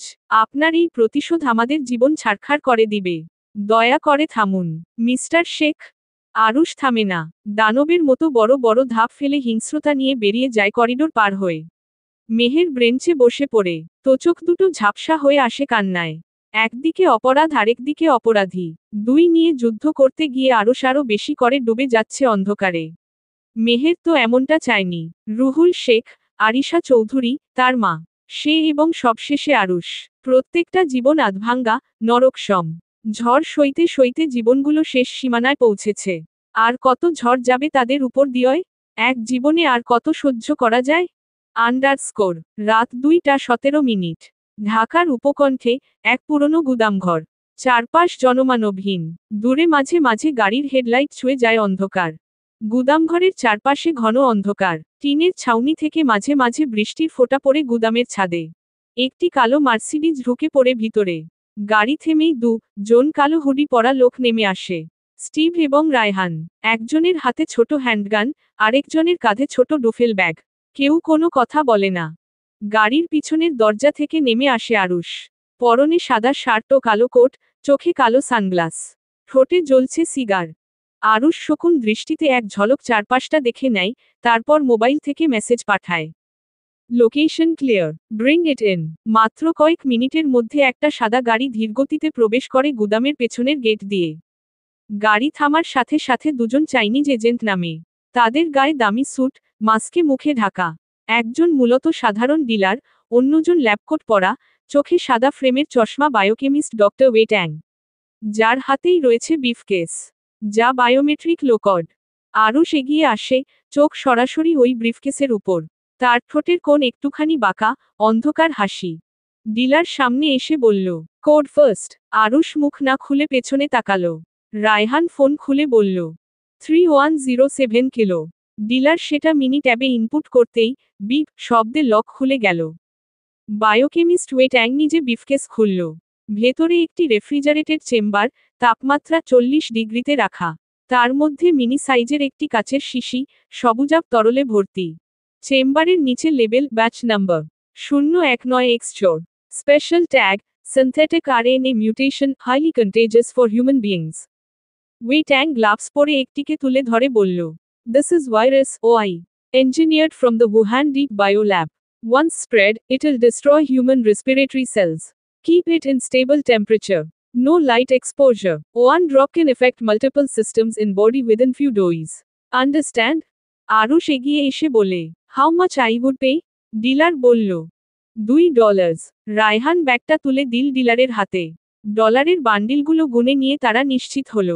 আরুষ ঠান্ডা গলায় বলে, this is the price of silence. Arush ব্রিফকেসটা নিজের হাতে তুলে নেয়। তারপর চোখে চোখ রেখে বলে, tell mister Paul, if this fails, I'll send him something worse than a virus. Dealer কিছু বলতেই যাচ্ছিল, কিন্তু আরুষ ইতোমধ্যে গাড়িতে উঠে পড়েছে। দরজা বন্ধ। দেখতে দেখতে গাড়িটা মিলিয়ে গেল অন্ধকারে। পেছনে দাঁড়িয়ে ওয়ে ট্যাং বিড়বিড় করে বলল, it's not just madness, I can see death in this man's eyes. Underscore. Aarush হাতে গ্লাভস পরে বসে আছে আয়েশা খন্দকারের সামনে। আরুষের কোলের উপর একটা ট্রে, তার ওপর রাখা সেই কাচের শিশি, ভাইরাস ওআই। আরুষ ভারী কণ্ঠে প্রশ্ন ছুড়ে, তুমি জানো এটা কি? আয়েশা খন্দকার নিশ্চুপ, চোখে ঝরে পড়ছে ক্রোধ, ঘৃণা। আরুষ শিশিটা তুলে ধরে, এইটুকু জিনিস তোমার ভিতরের সমস্ত কিছু থামিয়ে দেওয়ার ক্ষমতা রাখে। তোমাকে কুরে কুরে খাবে ধীরে ধীরে। প্রথমে চুল, তারপর দাঁত, তারপর চামড়া, তারপর তোমার রূপের অহংকার। কিন্তু তুমি মরবে না। তোমার শরীরের সেলগুলো অস্বাভাবিক বৃদ্ধি পাবে। দেখতে দেখতে তোমার গা ফুলে বের হবে ঢিবির মতো ফোড়া। বড় হতে হতে কুঁজো হয়ে যাবে। গোটা শরীর থাকবে ফোড়ার কবলে। সবচেয়ে ইন্টারেস্টেড পার্ট হলো, পৃথিবীতে এর কোনো চিকিৎসা নেই। You will finish day by day. সে নিচু হয়ে আয়েশার মুখের কাছে মুখ আনল।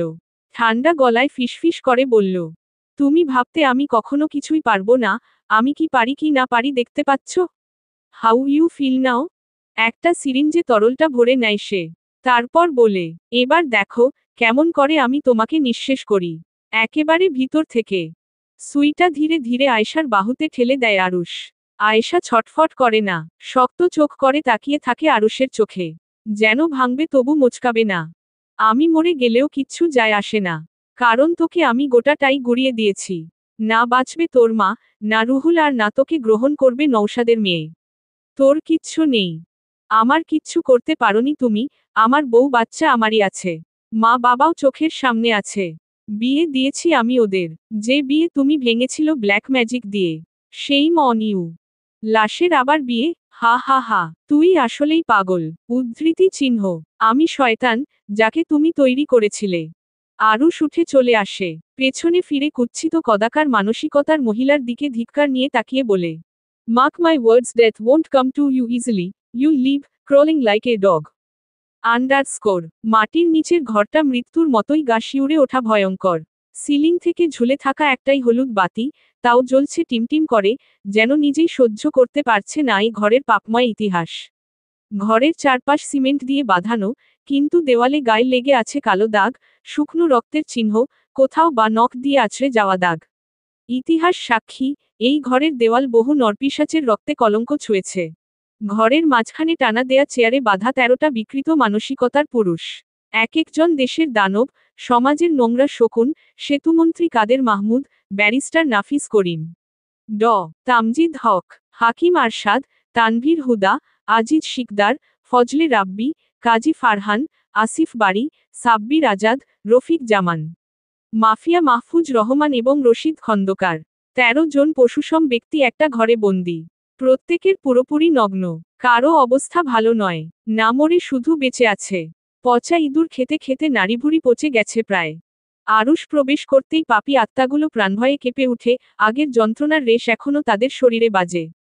3 দিন আগের সেই ভয়াল নির্যাতনের দগদগে ক্ষত এখনো সয়ে ওঠেনি। ব্যথা শরীর থেকে এখনো যায়নি। পুরুষাঙ্গে পাথর ঝুলানোর কারণে গোটা জায়গাটা ফুলে গিয়েছে, যার রেশ এখনো তারা বইছে। কেউ কেউ এতটাই দুর্বল যে কথা বলতেও পারছে না। এখন যদি আবারও আরুষ শুরু করে? প্রত্যেকের মনে বাসা বাঁধে ভীষণ ভয়। মনে মনে দুরুদ পড়ছে, তবে পড়েই বা লাভ কি? মুক্তি যে নেই। আরুষ সোজা চলে যায় ঘরের এক কোনায় রাখা সেলফের কাছে। তার ছোট্ট অস্ত্র ভাণ্ডার, সেখানে বন্দুক, করাত, ছুরি, প্লায়ার, মুগুর, আরও কত কি।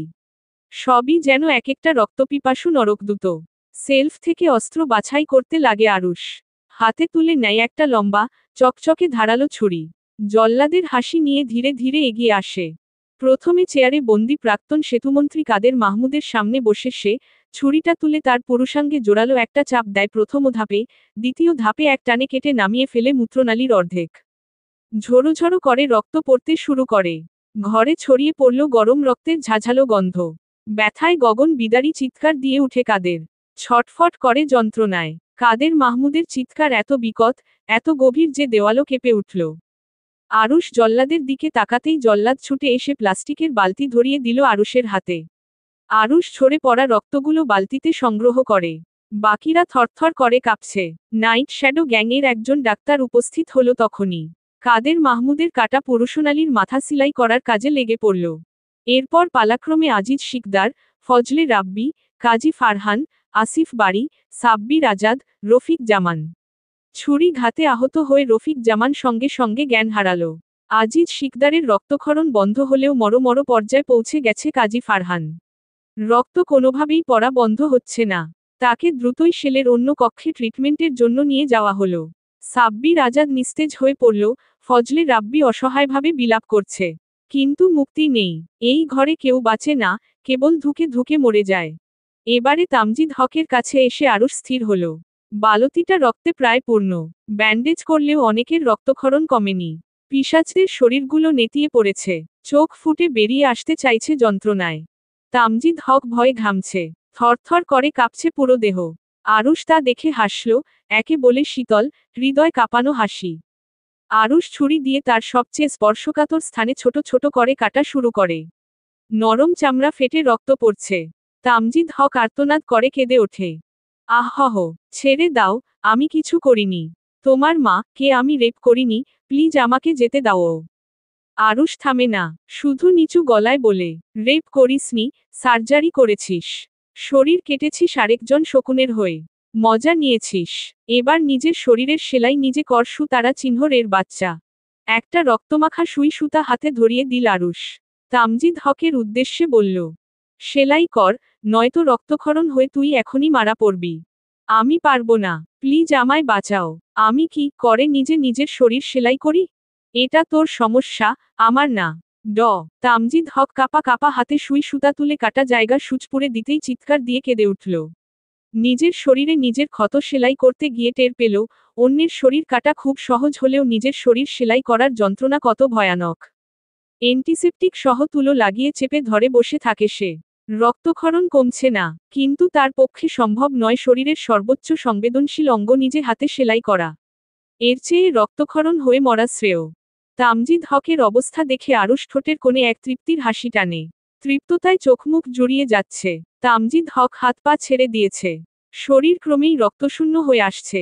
আর এক মুহূর্ত দেরি না করে তার কাটা জায়গায় ছুরি বসিয়ে গোটা পুরুষাঙ্গটাই কেটে ছিঁড়ে নেয় আরুষ। বিকট আর্তনাদে কাঁপে শেল। বাকিদের অধিকাংশ ভয় কেঁদে দিয়েছে। রশিদ খন্দকার ভয় প্রস্রাব করে ফেলেছে। দোষীর মৃত্যু, আজাব সবকিছু নিজের চোখে দেখছে। কি করে সহ্য হয়? অন্যের হার্ট কিডনি খুলে নেওয়া ডাক্তারের হার্ট এত দুর্বল কেন রে? তারা চিহ্ন রনিজের বেলায় ব্যথা লাগে। তারপর ছুরিটা গেথে যায় হৃদয় বরাবর। এবারে আর চিৎকার বেরোলো না। তামজিদের আর্তনাদ ধীরে ধীরে স্তব্ধ হয়ে যায়। গোঙানির মতো শব্দ হতে হতে সে খুব দ্রুত নিস্তেজ হয়ে পড়ল। নিঃশ্বাস থেমে গেল চিরতরে। আরুষ নিচু স্বরে বলল, তোর ভাগ্য ভালো রে কসাই, তাড়াতাড়ি মরে বেঁচে গেলি। তোকে আমি সবচেয়ে কম সাজা দিয়েছি। ঘরে স্টিভের আগমন ঘটে সে সময়ে। সাথে একজন লোক, মাথায় কালো ব্যাগ পরিয়ে মুখ ঢাকা দেওয়া। আরুষের চোখের ইশারায় স্টিভ মাথা থেকে কালো কাপড়টা সরায়। লোকটা আর কেউ নয়, খন্দকার ম্যানশনেরই কেয়ারটেকার। তার মুখ এমনিই ভয় শুকিয়েছিল। চোখের সামনে উলঙ্গ কিছু পুরুষ, কারো কারো রক্তাক্ত শরীর, এবং তাদের মাঝে নিজের মালিককে দেখে লোকটা শিউরে ওঠে। সারা ঘরে রক্ত, লোকগুলোর অঙ্গে ব্যান্ডেজ, অথচ সাদা ব্যান্ডেজের উপর প্রবহমান রক্তের ধারা বলে দেয়, ব্যান্ডেজ করে লাভ নেই, এ রক্ত শেষ হওয়ার নয়। সাহেব, আপনি এখানে? অবাক কণ্ঠে প্রশ্ন ছুড়ে সে। রশিদও স্তম্ভিত। তার দীর্ঘদিনের বিশ্বস্ত কেয়ারটেকার সে। একে পাকড়াও করে আনার কারণটা ঠিক বুঝতে পারছে না। আরুষ আর সময় নষ্ট করে না। বজ্রের মতো হাত বাড়িয়ে লোকটার গলা চেপে ধরে সজোরে দেয়ালে মাথা ঠুকে দেয়। একবার না, দুইবার না, একটার পর একটা আঘাত, অসংখ্যবার। ব্যথায় আর্তনাদ করে সে। চিৎকার করে কাঁদতে কাঁদতে লোকটা বলতে থাকে, সাহেব বাঁচান সাহেব, মাইরা ফেললো মোরে। আরুষ গর্জে উঠে, তোর সাহেবকেই বাঁচানোর কেউ নেই, তোকে কে বাঁচাবে কুত্তার বাচ্চা? উদ্ধৃতি চিহ্ন। আমি কি করছি? আমারে মারো ক্যা? উদ্ধৃতি চিহ্ন। দেওয়ালে ছুঁড়ে মারে লোকটার মাথা। আরও একটা জোরে আঘাতে লাগা, এবারে মাথাটা ফেটে যায়। রক্ত লেগে যায় দেওয়ালে। নাক, কান, মাথা থেকে গোলগোল করে রক্ত ঝরছে। মাথায় রক্তক্ষরণের কারণে শরীর নিস্তেজ লাগছে, মাথা চক্কর দিচ্ছে। শরীরের ভার রাখতে না পেরে হাঁটু ভেঙে বসে পড়ে সে। চোখের সামনে সব ধোঁয়াটে। চোখে ঝাপসা দেখছে সে মৃত্যুদূতকে। আরুষ চিৎকার করে উঠে, কি করেছিস? কি করেছিস? আরুষ যেন রক্ত পিপাসায় উন্মাদ। কোনো উত্তর না দিয়ে ছুরি হাতে একটানে লোকটার পুরুষাঙ্গ কেটে ফেলে। তার চিৎকার শুধু কান ফাটায় না, ভেতরের আত্মাকেও কাঁপিয়ে তোলে দারুণভাবে।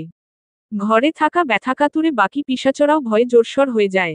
যদিও বা তাদের শাস্তির ঘরা আজকের মতো পূর্ণ, তবুও ভয় করে। আরুষ কোনো স্বাভাবিক মানুষ নয়। এটা একটা শয়তান, তাদের আজাব দেওয়া শয়তান।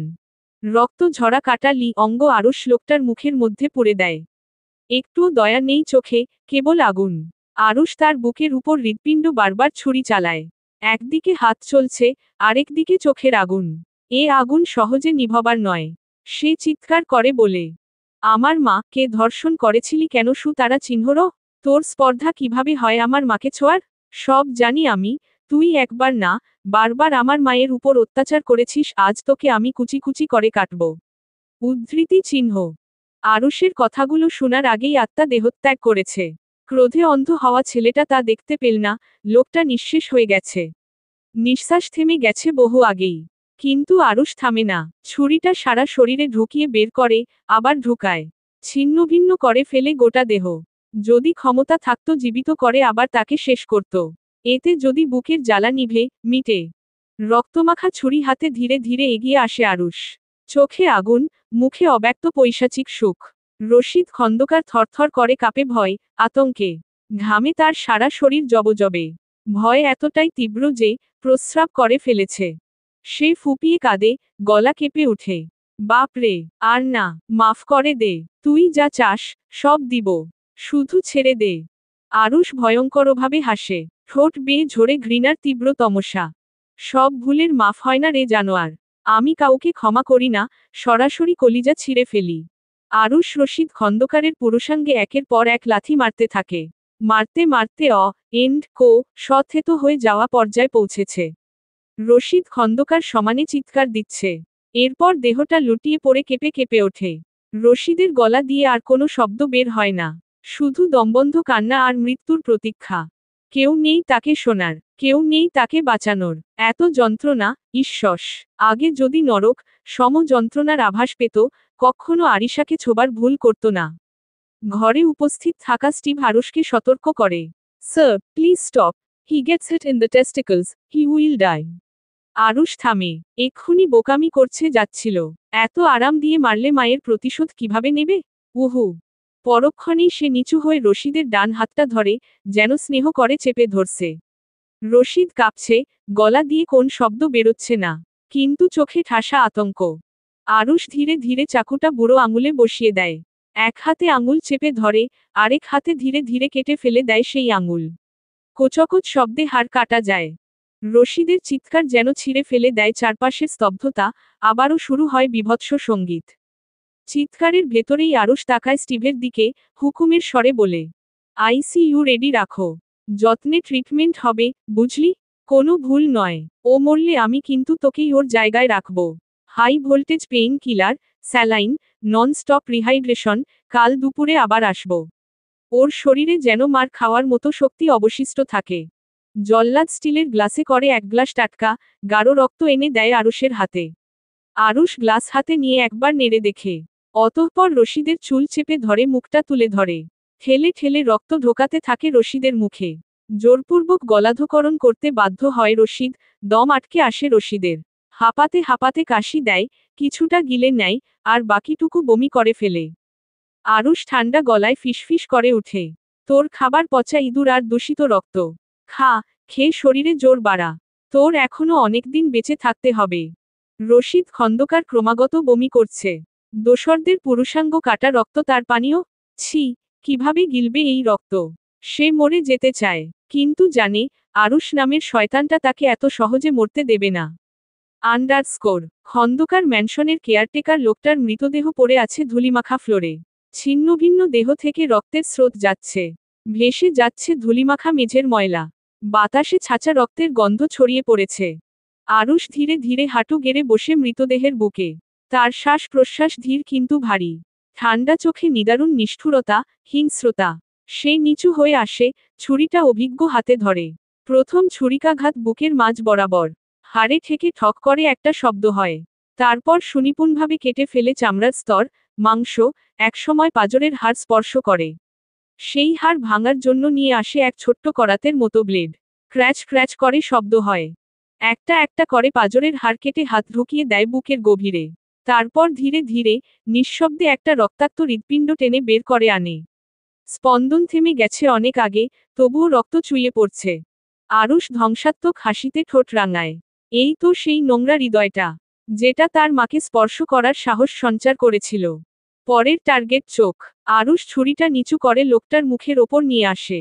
এক হাতে চোখের পাতা টেনে ধরে, আরেক হাতের তীক্ষ্ণ ব্লেড দিয়ে সাদা কর্নিয়ার কিনার ঘেঁষে কেটে কেটে চোখটা আলাদা করে ফেলে। প্রথমে বাম চোখ, তারপর ডান চোখ। অন্ধ চোখ দুটোকে সে কেমিক্যাল ভর্তি গ্লাসে রেখে পাশে রাখে, একটা বিকৃত প্রদর্শনীর মতো। তারপর আরুষ ছুরিটা মৃদুভাবে চালায় পেটের ওপর। বাম দিকটা খোলার জন্য একটা নিখুঁত আড়াআড়ি কাটা দেয়। চামড়ার নিচে থেকে রক্ত ছিটকে উঠে আসে। সারা ঘরে রক্তের গন্ধ আরও তীব্র হয়। আরুষ লোকটার পেরিটোনিয়াম কেটে ফুসফুস বের করে আনে। ধূসর, নরম মাংসপিণ্ড, যা জীবদ্দশায় অক্সিজেন সরবরাহ করত। এবার আসে কিডনি। দুটো কিডনি নিখুঁতভাবে আলাদা করে কাটে, রক্তনালী চেপে ধরে ব্লেড চালিয়ে দেয়। একজন চিকিৎসকের মতো নিঃশব্দ কাটে। সম্পূর্ণ শরীর রক্তে ভেজা। আরুষের গায়ের জামা ভিজে গেছে, মুখ, হাত পা থেকে শুরু করে চুলে পর্যন্ত লেগে গেছে তাজা রক্ত। মৃতদেহের ভেতর থেকে অঙ্গগুলো বার করে রাখে একটার পর একটা ট্রেতে সাজিয়ে। হৃৎপিণ্ড, ফুসফুস, কিডনি, চোখ সব সামনের টেবিলে রাখে। এরপর ধারালো ছোরা দিয়ে একে একে হাত পা শরীর থেকে আলাদা করে। ছোট ছোট টুকরো করে কাটে। কেবল অখণ্ড রাখে মাথা থেকে বুক। জল্লাদ বড় একটা ট্রেতে মাংসপিণ্ডগুলো তোলে। আরুষ আদেশ করে, ড্রাকোকে খাইয়ে দাও। অনেকদিন মানুষের মাংস খায় না। এই পুরো দৃশ্যটা রশিদ খন্দকারের চোখের সামনে ঘটল। ভয় আতঙ্ক শরীরের ব্যথাগুলোকে শিথিল করে দিয়েছে। তার গলায় এখন কোনো আওয়াজ নেই, কেবল ফ্যালফ্যাল করে চেয়ে থাকে। হাত পা ঠান্ডা, মুখ কাঁপছে, চোখের পাতা কাঁপছে। সে বমি করতে চাইছে কিন্তু পেট ফাঁকা, শুধু শ্বাস বন্ধ হয়ে আসছে। আরুষ ধীরে ধীরে উঠে দাঁড়ায়। রক্ত ভেজা আরুষকে দেখতে জঙ্গি জন্তুর মতো ভয়ঙ্কর লাগছে। মনে হচ্ছে এক্ষুনি ছিঁড়ে খেয়ে ফেলবে সে রশিদকে। আরুষ চোখে এক নিষ্ঠুর চাহনি নিয়ে রশিদের সামনে গিয়ে বলে, এটাই তোর ভবিষ্যৎ, ট্রেলার দেখালাম। একদিন তোর অঙ্গ আমি একে একে খুলে নেব, প্রথমে চোখ, তারপর কান, জিহ্বা, এরপর হৃদয় ছিঁড়ব। টুকরো টুকরো করে কেটে ড্রাকোকে খাইয়ে দিব। কারণ এই অঙ্গগুলো বহু জীবন্ত মানুষকে কষ্ট দিয়েছে। আন্ডারস্কোর আরুষ রিসোর্টের মাস্টার বাথরুমে ঢুকে শাওয়ার অন করে। উষ্ণ পানি পড়তে শুরু করে মাথার ওপর। রক্তে ভেজা শরীরটা ধীরে ধীরে ধুয়ে যেতে থাকে। চুল থেকে গলা, বুক থেকে আঙুলের ফাঁক। লালচে স্রোত গড়িয়ে পড়ে পায়ের নিচে। চোখ বন্ধ করে দাঁড়িয়ে থাকে সে, দুই হাত দেয়ালে ঠেসে। ভিজে চোখের পাতার পেছনে ভেসে ওঠে দুটো নারী মুখ, একটা তার মৃত্যু পথযাত্রী মা, আরেকটা মেহের। মায়ের কথা মনে পড়তেই বুকের ভেতর আগুন জ্বলে ওঠে, প্রতিশোধের তীব্রতা ছড়িয়ে পড়ে শিরায় শিরায়। আর মেহের, তাকে মনে করলেই বুকটা আশ্চর্যরকম শীতল হয়ে যায়। যেন ঝড়ের মধ্যেও এক ফোঁটা শীতল বৃষ্টির ঝাপটা এসে শান্তি ছড়িয়ে দেয় অস্তিত্বে। মেয়েটাকে দেখে না আরুষ 3 দিন হতে গেল, অথচ মন এত ব্যাকুল যে মনে হয় কত বছরের বিচ্ছেদ হয়েছে। গভীর শ্বাস টেনে দাঁড়িয়ে থাকে আরুষ। পানির শব্দ, বাষ্পে ভেজা আয়না, আর ধীরে ধীরে ধুয়ে যাওয়া রক্ত। যেন রক্তাক্ত অতীত মুছে ফেলার ব্যর্থ প্রয়াস। আন্ডারস্কোর সময়টা মধ্য দুপুর। জানালা দিয়ে রোদ এসে পড়েছে মেঝেতে, তাপটা এতটাই নরম যে চোখ বুজে বসে থাকলে ঘুম চলে আসে। ড্রয়িং রুমের সোফায় আধশোয়া হয়ে অলস সময় কাটাচ্ছে মেহের। বাসায় দুটো নতুন মেড রেখেছে আরুষ। তার জন্য একটা নার্সও। এত কাজের লোক রাখায় মেহেরের করার মতে কিছুই নেই, হাত গুটিয়ে প্রায়শই বসে থাকে সে। বই, পত্রিকা পড়ে সময় কাটায়। মেইন দরজা খুলে আরুষ প্রবেশ করে, এদিক ওদিক চোখ বুলায় যদি বা এখানেই মেহেরের দেখা মেলে। সত্যি সত্যি দেখা মিলল, সোফায় মেহেরকে কারেন্ট অ্যাফেয়ার্স পড়তে দেখা গেল। চোখ চকচক করে উঠল আরুষের। সোজা মেহেরের কাছে গিয়ে কারেন্ট অ্যাফেয়ার্সের পাতার পেছনে দাঁড়ায়। মেহের পাতা থেকে চোখ সরাতেই ভূত দেখার মতো করে চমকে উঠে। আপনি কখন আসলেন? মাত্র আসলাম বউ। তোমাকে খুব মনে পড়ছিল। দেখো না, দীর্ঘদিন আদরের অভাবে কেমন শুকিয়ে গেছি। এভাবে শুকাতে থাকলে বডি শেপ 34-36-এ নেমে আসবে। মেয়ে মেয়ে লুক হলে তোমার আমায় দেখে আর ফিল আসবে? জিন্দেগিতে না। চলো না বউ, রুম থেকে ঘুরে আসি। আগে টপাটপ কয়েকটা গভীর চুমু খাবো। তাহলে শুকনো মন ভিজবে, ভাল লাগবে। মেহের আশ্চর্য বনে যায় আরুষের আচরণে। কেমন আছো, কি সমাচার কিচ্ছু না শুনে ভরদুপুরে আদর আদর করে খাবি খায় শালা খচ্চর। সে দাঁত কিরমির করে বলে। আপনাকে শালার বেটা বলে গালি দিলে কি আমার পাপ হবে? আরুষ নাটকে আশ্চর্য ভাব করে বলে। ভাইকে চিনলি, বোনকে চিনলি, বরকে চিনলি না। বাপ ভাই চিনে, শ্বশুরকে মেয়ে ইজ্জত দিলি না। শালা ঠিক ছিল, শালার বেটা ডাকলে হয় বেশি। শালার বেটা বরকে বললে বর হয় নাকো খুশি। বউ, ছি ছি ছি রে ছি। ছি ছি ছিঁড়ে বউ, ছিঁড়ে ছিঁড়েছি।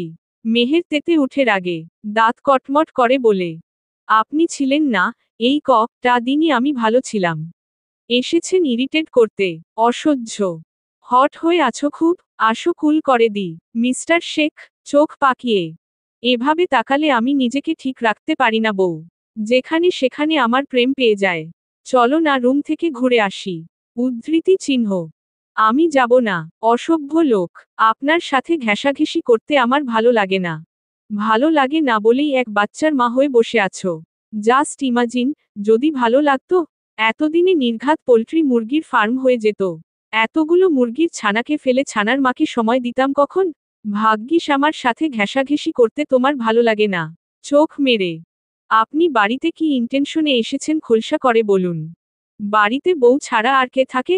বউ ছাড়া আরুষের দম বন্ধ লাগে। রাত্রি আসে, ঘুম আসে না। বিছানার একপাশ ফাঁকা দেখে কষ্টে বুক চেপে ধরে। ও বউ, ও বউরে একবার কাছে আয় না। তোর বরটা শুকিয়েছে, মায়া লাগে না? ইসস, আই কান্ট কন্ট্রোল। ছি, অশ্লীল লোক। চুপ করুন নয়তো ঘুষি মারব। তুমি রুমে যাবে নাকি আমি এখানেই খুলে ফেলব? কি হহ, চোখ বড় বড় করে। আমার কন্ট্রোললেস ক্যারেক্টর। দাঁত কেলিয়ে। দেখুন মিস্টার শেখ। কথা শেষ হওয়ার আগেই আরুষ বাঁকা হেসে বলে। কি করে দেখব, যখন তুমি কিছু দেখাচ্ছই না। মেহের আর নিতে পারে না অসভ্য লোকের কথার ছুরি। এর সাথে সে কথায় পেরে উঠবে না। সুতরাং মুখে মুখে তর্ক না করে সুর সুর করে মেহের সিঁড়ির দিকে পা বাড়ায়। আপাতত অন্য ঘরে গিয়ে বসে থাকবে। এই লোকটার ছুঁচো মতলব সে খুব ভালো বুঝে।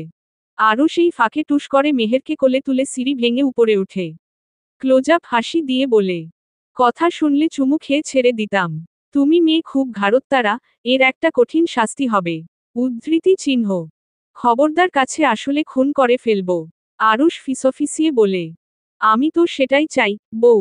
একটু একটু করে আমাকে মেরে ফেলো। চুমু দিয়ে, ভালোবেসে, কষ্ট দিয়ে। Just kill me, I am going mad just to die in your arms. নেশাতুর কণ্ঠে। ঘরে নামিয়ে দিয়ে আরুষ জুতোজোড়া খুলল। পরনের আয়রন করা শার্ট খুলে হাতে গুটিয়ে দূরে ফেলে দিল। একদৃষ্টিতে তাকিয়েই রইল মেহেরের ঠোঁটের পানে। অতঃপর দেরি না করে সত্যি সত্যি বাহুতে জাপটে ধরে ঠোঁটে গভীর চুমু খেল। এই প্রথম মেহের বিরোধ করে না। শান্ত থেকে ভেজা স্পর্শ অনুভব করে সে। শরীরে খেলে যায় শিহরণ। ধীপ ধীপ করে বুকের ভিতরে। আশ্চর্য বিষয়, এককালে ঘেন্না করা পোড়া ঠোঁটের ছোঁয়া আজ অন্যরকম ঠেকেছে, ভালো লাগছে। আবেশে অবসান্ন শরীর ভালোলাগা প্রকাশে ব্যস্ত। তবে কি মেহের স্বামী নামের পুরুষে আসক্ত হয়ে গেল? প্রায় 3 মিনিট পর আরুষ ঠোঁট ছেড়ে হাসি মুখে দাঁড়ায়।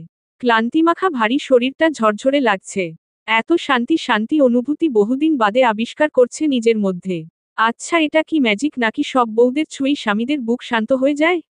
এক বুক তৃপ্তি নিয়ে আরুষ মেহেরের কপালে চুমু খায়। কপালে কপাল ঠেকিয়ে বলে।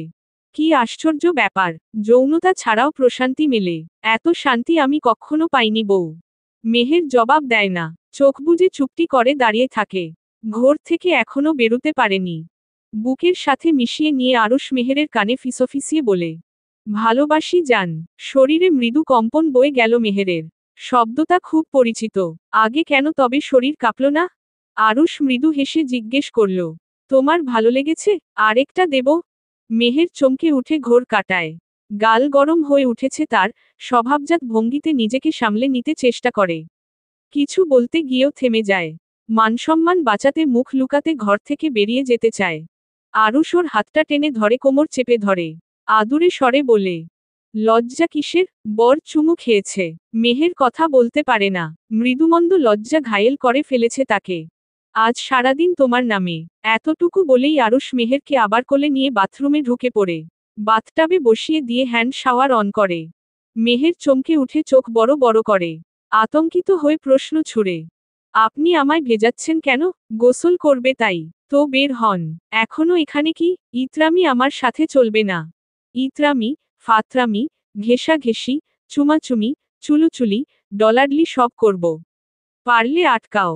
বের হন বলছি। আরুষ দাঁত বের করে হেসে ফেলে। চোখে শয়তানি ঝিলিক। ও অবস্থায় নিজেও ঝপ করে নেমে পড়ে বাথটাবে। আমি গেলে হবে? বললাম না আজ সারাদিন তোমার নামে। উদ্ধৃতি চিহ্ন। আমি আপনার সাথে গোসল করব না। এক্ষুনি সরুন নয়তো লাথি মারব। মেহেরের কথার মাঝেই আরুষ গায়ে বডি ওয়াশ মেখে বসে আছে। সে হাতের ফেনা মেহেরের গালে লেপটে দিয়ে বলল, সুন্দর লাগছে। লাক্সের কারিনার চেয়েও আমার বউ বেশি হট। মাঝে মাঝে মনে হয় আমি তোমার ইউজ্র সাবান হয়ে যাই। ছুঁয়ে থাকতাম সর্বাঙ্গে, প্রতি ইঞ্চিতে। উদ্ধৃতি চিহ্ন। ধুয়ে ফেলতাম সাথে সাথে। দাঁত কিরমির করে। আমি কেন তোমার পরনের জামা হলাম না? খুলে ফেলতা। উদ্ধৃতি চিহ্ন। বলতে গিয়ে মেহের থেমে যায়। নিজের কথায় নিজেই লজ্জা পায়। না, হেই কথা বলা তার শোভা পায় না। আরুষ একচিলতে ড্যামকেয়ার হাসি দিয়ে চোখ মারে। থামলে যে, বলো খুলে ফেলতাম সঙ্গে সঙ্গে। উদ্ধৃতি চিহ্ন। বাই চান্স আপনি কি নেশা করে এসেছেন? আবল তাবল ব্যাঙের ছাতা শুরু করেছেন কেন? শয়তানে লারে। নেশা করিনি মেয়ে। নেশা করার লোভে তুমিই আমার নেশা হয়ে গেছো। মাঝে মাঝে ভুলে যেতে ইচ্ছে করে, আমার বউ 4.5 মাসের প্রেগন্যান্ট। উফফো, এখানেই আমি মা খেয়ে যাই। আফসোস করে। হ্যান্ড শাওয়ারের পানি সে মেহেরের মুখে মারে। একদৃষ্টিতে তাকিয়ে দেখে ভিজতে থাকা মেহেরকে। এদিকে মেহেরের নাকে চোখে পানি যাওয়ায় মুখ বিকৃত করছে সে। তাকতে পারছে না। এই দৃশ্যটা চোখে লাগার মতোই সুন্দর। চুল বেয়ে, চোখের পাতা ছুঁয়ে, ঠোঁট বেয়ে ঝরে পড়ে ঠান্ডা পানির ধারা। ঠোঁট দুটো যেন জীবন্ত হয়ে আরুষকে ডাকছে। এই ডাক কি প্রত্যাখ্যান করা সম্ভব? For the last time, I am gonna kiss you madly. It, শ মে হার্ট, প্লিজ কোঅপারেট।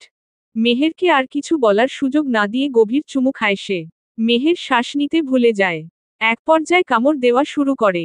ঠোঁট কেটে রক্ত ঝরে, নোনতা স্বাদে ভরে উঠে মুখ। মেহের অতিষ্ঠ হয়ে আরুষকে চিমটি কাটে। প্রথমে আস্তে, তারপর নখ বসিয়ে দেয় ওর বাহুতে। কিল ঘুষি মারে বুকের ওপর। কিন্তু আরুষ থামার নামই নিচ্ছে না। উপায় না পেয়ে হ্যান্ড শাওয়ার দিয়ে আরুষের ঘাড়ে বাড়ি মারে মেহের। এবারে কাজ হয়।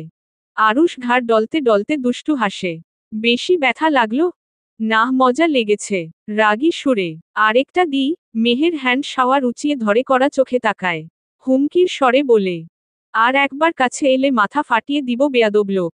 আরুষ হঠাৎ করেই গম্ভীর হয়ে যায়। দুষ্টুমিভরা হাসিটা মিলিয়ে গিয়ে মুখে নামে অদ্ভুত প্রশান্ত বিষণ্ণতা।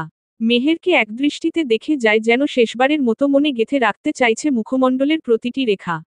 গলার স্বরটা নরম, কিন্তু তাতে চিরন্তন ব্যথা মিশে আছে। অনেকখানি চাওয়া, আবার খানিকটা হারানোর আশঙ্কাও। দূরে যাওয়ার আগে কাছে আসতে চাই। মন ভরে শ্বেতপদ্মকে ভালোবাসতে চাই। পরকারে আবার তার দেখা পাই বা না পাই, এ দুনিয়ায় প্রাণভরে তোরেই দেখে যেতে চাই। মেহের থমকে গেল। এ কথার অর্থ কি? দূরে যাওয়া মানে? কি হয়েছে আপনার? আমার কিছু ঠিক লাগছে না। বুক ব্যথা ছিল, এখন সেরে গেছে। অদ্ভুত চাহনিতে চেয়ে মেহের এমন রহস্য করে বলা কথা বুঝতে পারে না। আরও সে বিষয়ে আর কথা বলে না। দুজনে খুনসুটি করতে করতে গোসল সেরে ফেলে। একজোড়া দম্পতির আদর আদর ঝগড়াও যেন ভালোবাসারই আরেক রূপ। আন্ডারস্কোর। আয়নার সামনে বসে মেহের চুলের পানি ঝরাচ্ছে। আরুষকে একটু আগে বাথরুম থেকে খেদিয়ে দিয়েছে। সব অবাধ্য আবদার কি এই দস্যি মেয়ে রাখে? শার্টের বোতাম লাগিয়ে আরুষ তোয়ালে এনে তার চুল মুছিয়ে দেয়, একটুও তাড়াহুড়ো করে না। হয়েছে থাক, আমি নিজেই করতে পারি, আপনার সেবা না নিলেও চলবে। কিন্তু সেবা করার অধিকারটুকু যে আমারই বউ। রেডি হয়ে নাও, আমরা বাইরে লাঞ্চ করব। ইচ্ছে করছে না, বিরক্তির সুরে। আজ আমার ইচ্ছেতে সব চলবে। শাড়ি পরবে তুমি, উদ্ধৃতি চিহ্ন। আমি শাড়িতে কমফোর্টেবল নই, উদ্ধৃতি চিহ্ন। আজ তুমি শাড়িই পরবে, লাল পাড়ের সাদা শাড়ি। আমি পছন্দ করে এনেছি, শ্বেতপদ্মকে সাদা শাড়িতে সাজিয়ে চোখ জুড়াব। মেহের চোখ ঘুরিয়ে নেয়, কিছু বলে না, নিঃশব্দে বসে থাকে। জানে আরুষ তাকে এমনিই ছাড়বে না। আরুষ ওয়ার্ড্রোব খুলে একখানা সাদা জামদানি শাড়ি বের করে। কাপড় যে বেশ দামি, তার সাথে ম্যাচিং করা লাল ব্লাউজ। আজকে আমি তোমায় সাজাবো, গোটাটাই। অসম্ভব, আমার কাছে সব সম্ভব। মেহের আতঙ্ক নিয়ে ব্লাউজ হাতে বাথরুমে ঢোকে। শাড়িটা আরুষের হাতেই ধরা। এই মুহূর্তে কারাকারি করে লাভ নেই, কারণ বলেই দিয়েছে আজ শাড়ি সেই পরাবে। Dash dash. মেহেরকে শাড়ি পরাতে শুরু করে আরুষ। মোবাইলে ভিডিও চলছে। কিভাবে ছুরি চালাতে হয় শিখেছে অনেক আগে, তবে নারীর যত্ন করা আগে শিখেনি, নতুন করে শিখতে হচ্ছে। কেননা এই যত্নের মুহূর্তগুলোই জীবনের শ্রেষ্ঠ সম্বল। কাপড়ে কুচি করতে করতে আরুষ মেহেরের ধবধবে ফর্সা, ফোলা পেটের দিকে চেয়ে দুষ্টু কণ্ঠে বলল, তোমার পেটের এই তিলটা একবার দেখলেই চোখ আটকে যায়। মেহের ধমকে উঠে, আল্লাহ আপনার চোখে ঠাডা ফেলে না কেন, কম কথা বলুন। আরুষ হেসে ওঠে, শাড়ির আঁচলটা ঘাড়ে তুলে দিয়ে কোমরে পেঁচিয়ে নাভির কাছে হাত থামিয়ে ফেলে। ইচ্ছে করেই কাতুকুতু দেয়।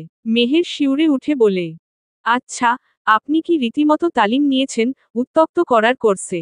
এত পারদর্শিতা আমার অস্বাভাবিক লাগে। রোমান্সের ওপর ডিগ্রি আছে। টাইটেল ছিল how to make you pregnant wife blush. Meher লজ্জা পেলেও প্রকাশ করে না, মুখ শক্ত করে রাখে। আরুষ কুচি গুজে শাড়ির ভাঁজগুলো ঠিক করে কাঁধে তুলে দিয়ে মেয়েটাকে আয়নার সামনে দাঁড় করিয়ে বলে, দেখ তো ঠিকঠাক পেরেছি কিনা। মেহের তাকায়, আয়নাতে প্রতিচ্ছবি পড়ে একটা ঝগড়াটে, রাগী, সাদামাটা নারী। শাড়িতে খুব মানিয়েছে তাকে। সদ্য গোসল করে ওঠা ভেজা চুলের স্নিগ্ধ প্রেয়সী, পদ্মফুলের ন্যায় সতেজ।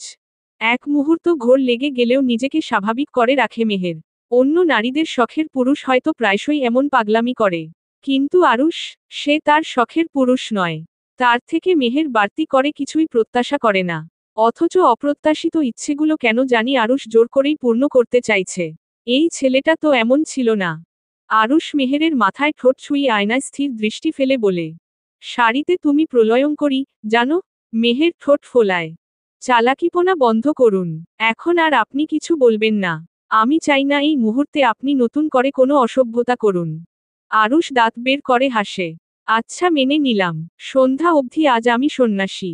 মনে মনে রোজা, হাহ। মুখের কাঠিন্য ভাবটা আর টিকল না মেয়েটার। ফিক করে হেসে ফেলল, ভণ্ড সন্ন্যাসী, আর তুমি এই ভণ্ডের স্নিগ্ধ প্রেয়সী। উদ্ধৃতি চিহ্ন। ম্যাপেল পাতা। শান্ত নগরীকে পেছনে ফেলে গাড়ি ধীরে থামে একটা অভিজাত রেস্তোরাঁর সামনে। মোড়ের ধারে জমে থাকা কাঁচাবাজারের কোলাহল, ট্রাফিক সিগন্যালের হর্ন পেরিয়ে এই জায়গাটা একদম অন্যরকম শান্ত। রেস্টুরেন্টের সামনে নামতেই মেহের চোখ কুঁচকে তাকায়। চারপাশ নিস্তব্ধ। গেইটের দুপাশে রঙিন ফেয়ারি লাইটের লাইন, ফোয়ারার ধারে গুলমগাছগুলো যত্নে সাজানো। বাতাসে হালকা কাঠগোলাপের সুবাস। আরুষ গাড়ির দরজা খুলে দাঁড়ায়। হাত বাড়িয়ে বলে, ম্যাডাম, আপনি নামবেন? মেহের চোখ সরু করে তাকায়।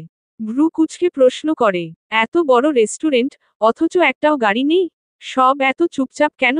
আরুষ চোখে অদ্ভুত এক হাসি ফুটিয়ে বলে, বলছি, আগে চলো। ভেতরে ঢুকতেই প্রথম ধাক্কাটা দেয় আলো। কোনো গাঢ় ঝলকানি নেই, বরং হালকা সোনালি আলোয় ভেসে যাচ্ছে পুরো ঘর। টেবিলগুলো পরিপাটি করে সাজানো, তবে সবগুলোই খালি। কেবল দুটো টেবিলে রাখা দুটো প্লেট, মাঝখানে মোমবাতি আর এক ফুলদানিতে সাদা গোলাপ। মেহের স্তব্ধ হয়ে চারপাশে তাকায়। একটাও মানুষ আসেনি আজ, কেন? আরুষ ঠান্ডা গলায় হেসে বলে, আজ কারো আসারই কথা নয়। আমি পুরো রেস্টুরেন্টই বুক করে রেখেছি। মেহের চমকে ওঠে, কপাল কুঁচকে যায়। এতটা বাড়াবাড়ি কেন? আপনি জানেন আমি এসব পছন্দ করি না। সাধারণভাবে থাকলেই তো চলতো। আরুষ টেবিলের পাশে দাঁড়িয়ে চেয়ার টেনে দেয়, মেহেরকে বসতে ইশারা করে। তোমার অপছন্দ আর আমার ইচ্ছে একসাথে মেলে না মেহেরজান। আমি চেয়েছিলাম, গোটা দুনিয়াটা তোমায় জন্য কিনে নিতে। দুনিয়া কেনা সম্ভব নয়। যা সম্ভব তা কেন কিনব না? এখানে শুধু তুমি, আমি আর কেউ না। মেহের বসে ধীরে ধীরে চারদিকে চোখ ঘুরায়। পুরো রেস্তোরাঁ ঝকঝকে, টেবিলে লাল গোলাপ, স্নিগ্ধ আলো, সঙ্গে সফট মিউজিক। তোমার পছন্দ হয়েছে? মেহের ধীর কণ্ঠে বলে। আপনি আগে তো এমন ছিলেন না মিস্টার শেখ। এখন কেন এত? আরুষ মৃদু হেসে বলে। আগে তুমি আমার রাগ ছিলে। এখন রোগ। আমার আধার জীবনের একটাই আলো। একটাই মানুষ যে আমার সমস্ত পাগলামি সহ্য করার ক্ষমতা রাখে। মেহের কিছু বলে না, চুপচাপ আরুষকে পর্যবেক্ষণ করে। চোখে একরাশ অস্থিরতা, যেমন করে বর্ষার আকাশে হঠাৎ রোদ ঝিলমিল খেলে যায়। আরুষ ওয়েটারকে ইশারা করে। রাজশাহীর ঐতিহ্যবাহী খাবারগুলোর সঙ্গে মেহেরের পছন্দের কিছু আইটেম টেবিলে সাজিয়ে দেওয়া হয়। আপনি আমার পছন্দ জানেন? জেনে নিয়েছি। এখন খাও। 3টা বাজে। দুপুরের লাঞ্চ কখন করে মানুষ? হালকা ধমকে চোখ নামিয়ে খাবারের দিকে তাকায় মেহের। কাবাবের সোঘ্রাণে মন জুড়িয়ে যাচ্ছে। দেশি বিদেশি সবরকম আইটেম গাদা গাদা করে সাজানো। যা দেখে মেহেরের বমি বমি পায়। এক পশলা রাগ নিয়ে বলে। আমরা নিশ্চয়ই দানব নই। এতগুলো খাবার নষ্ট হবে না? ওদিকে মানুষ খেতে পায় না। টাকা থাকলেই অপচয় করতে নেই। এসব বড়লোকি চাল আমার অসহ্য লাগে। মেয়ে তুমি বড্ড অধৈর্য। কিচ্ছু নষ্ট হবে না। আমি ব্যবস্থা করে রেখেছি। হালকা কিছু মুখে দিতেই মেহেরের বমি উঠে আসে, বহুপদী রান্নার ঘ্রাণ মিশে যাচ্ছে তাই অবস্থা। প্লিজ বমি করো না, আমি সরাচ্ছি। উদ্ধৃতি চিহ্ন। 3জন ওয়েটার এতে দ্রুত জায়গাটা পরিষ্কার করে দিল। রেখে গেল শুধু আইসক্রিম।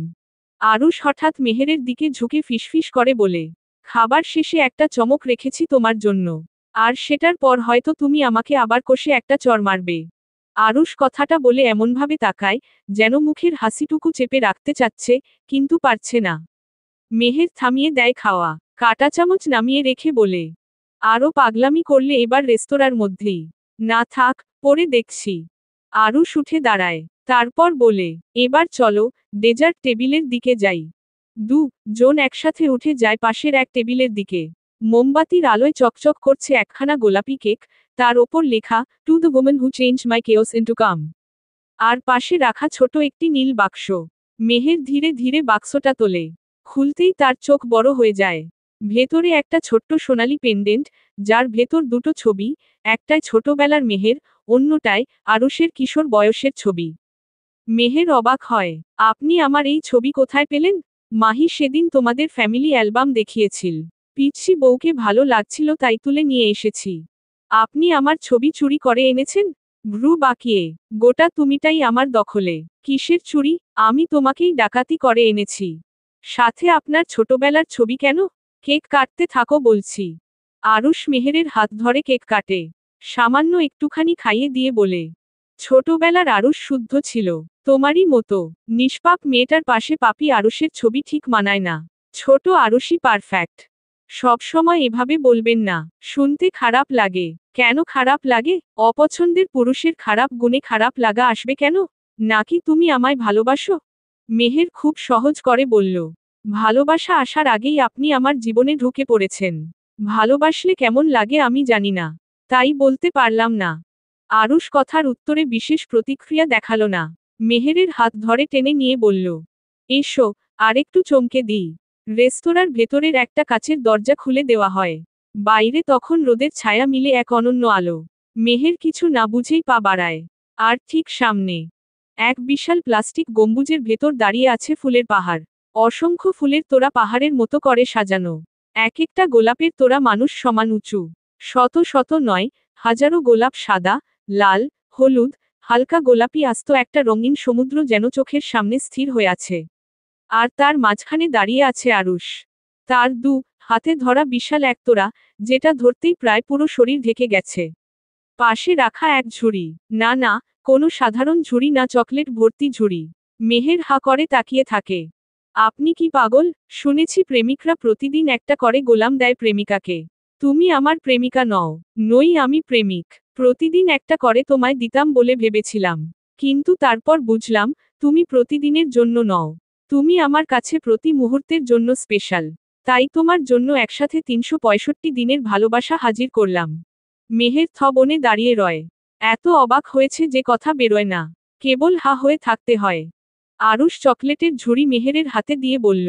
প্রতিদিন একটা করে খাবে। প্রতিটাতে একটা করে চিরকুট থাকবে। চিরকুট?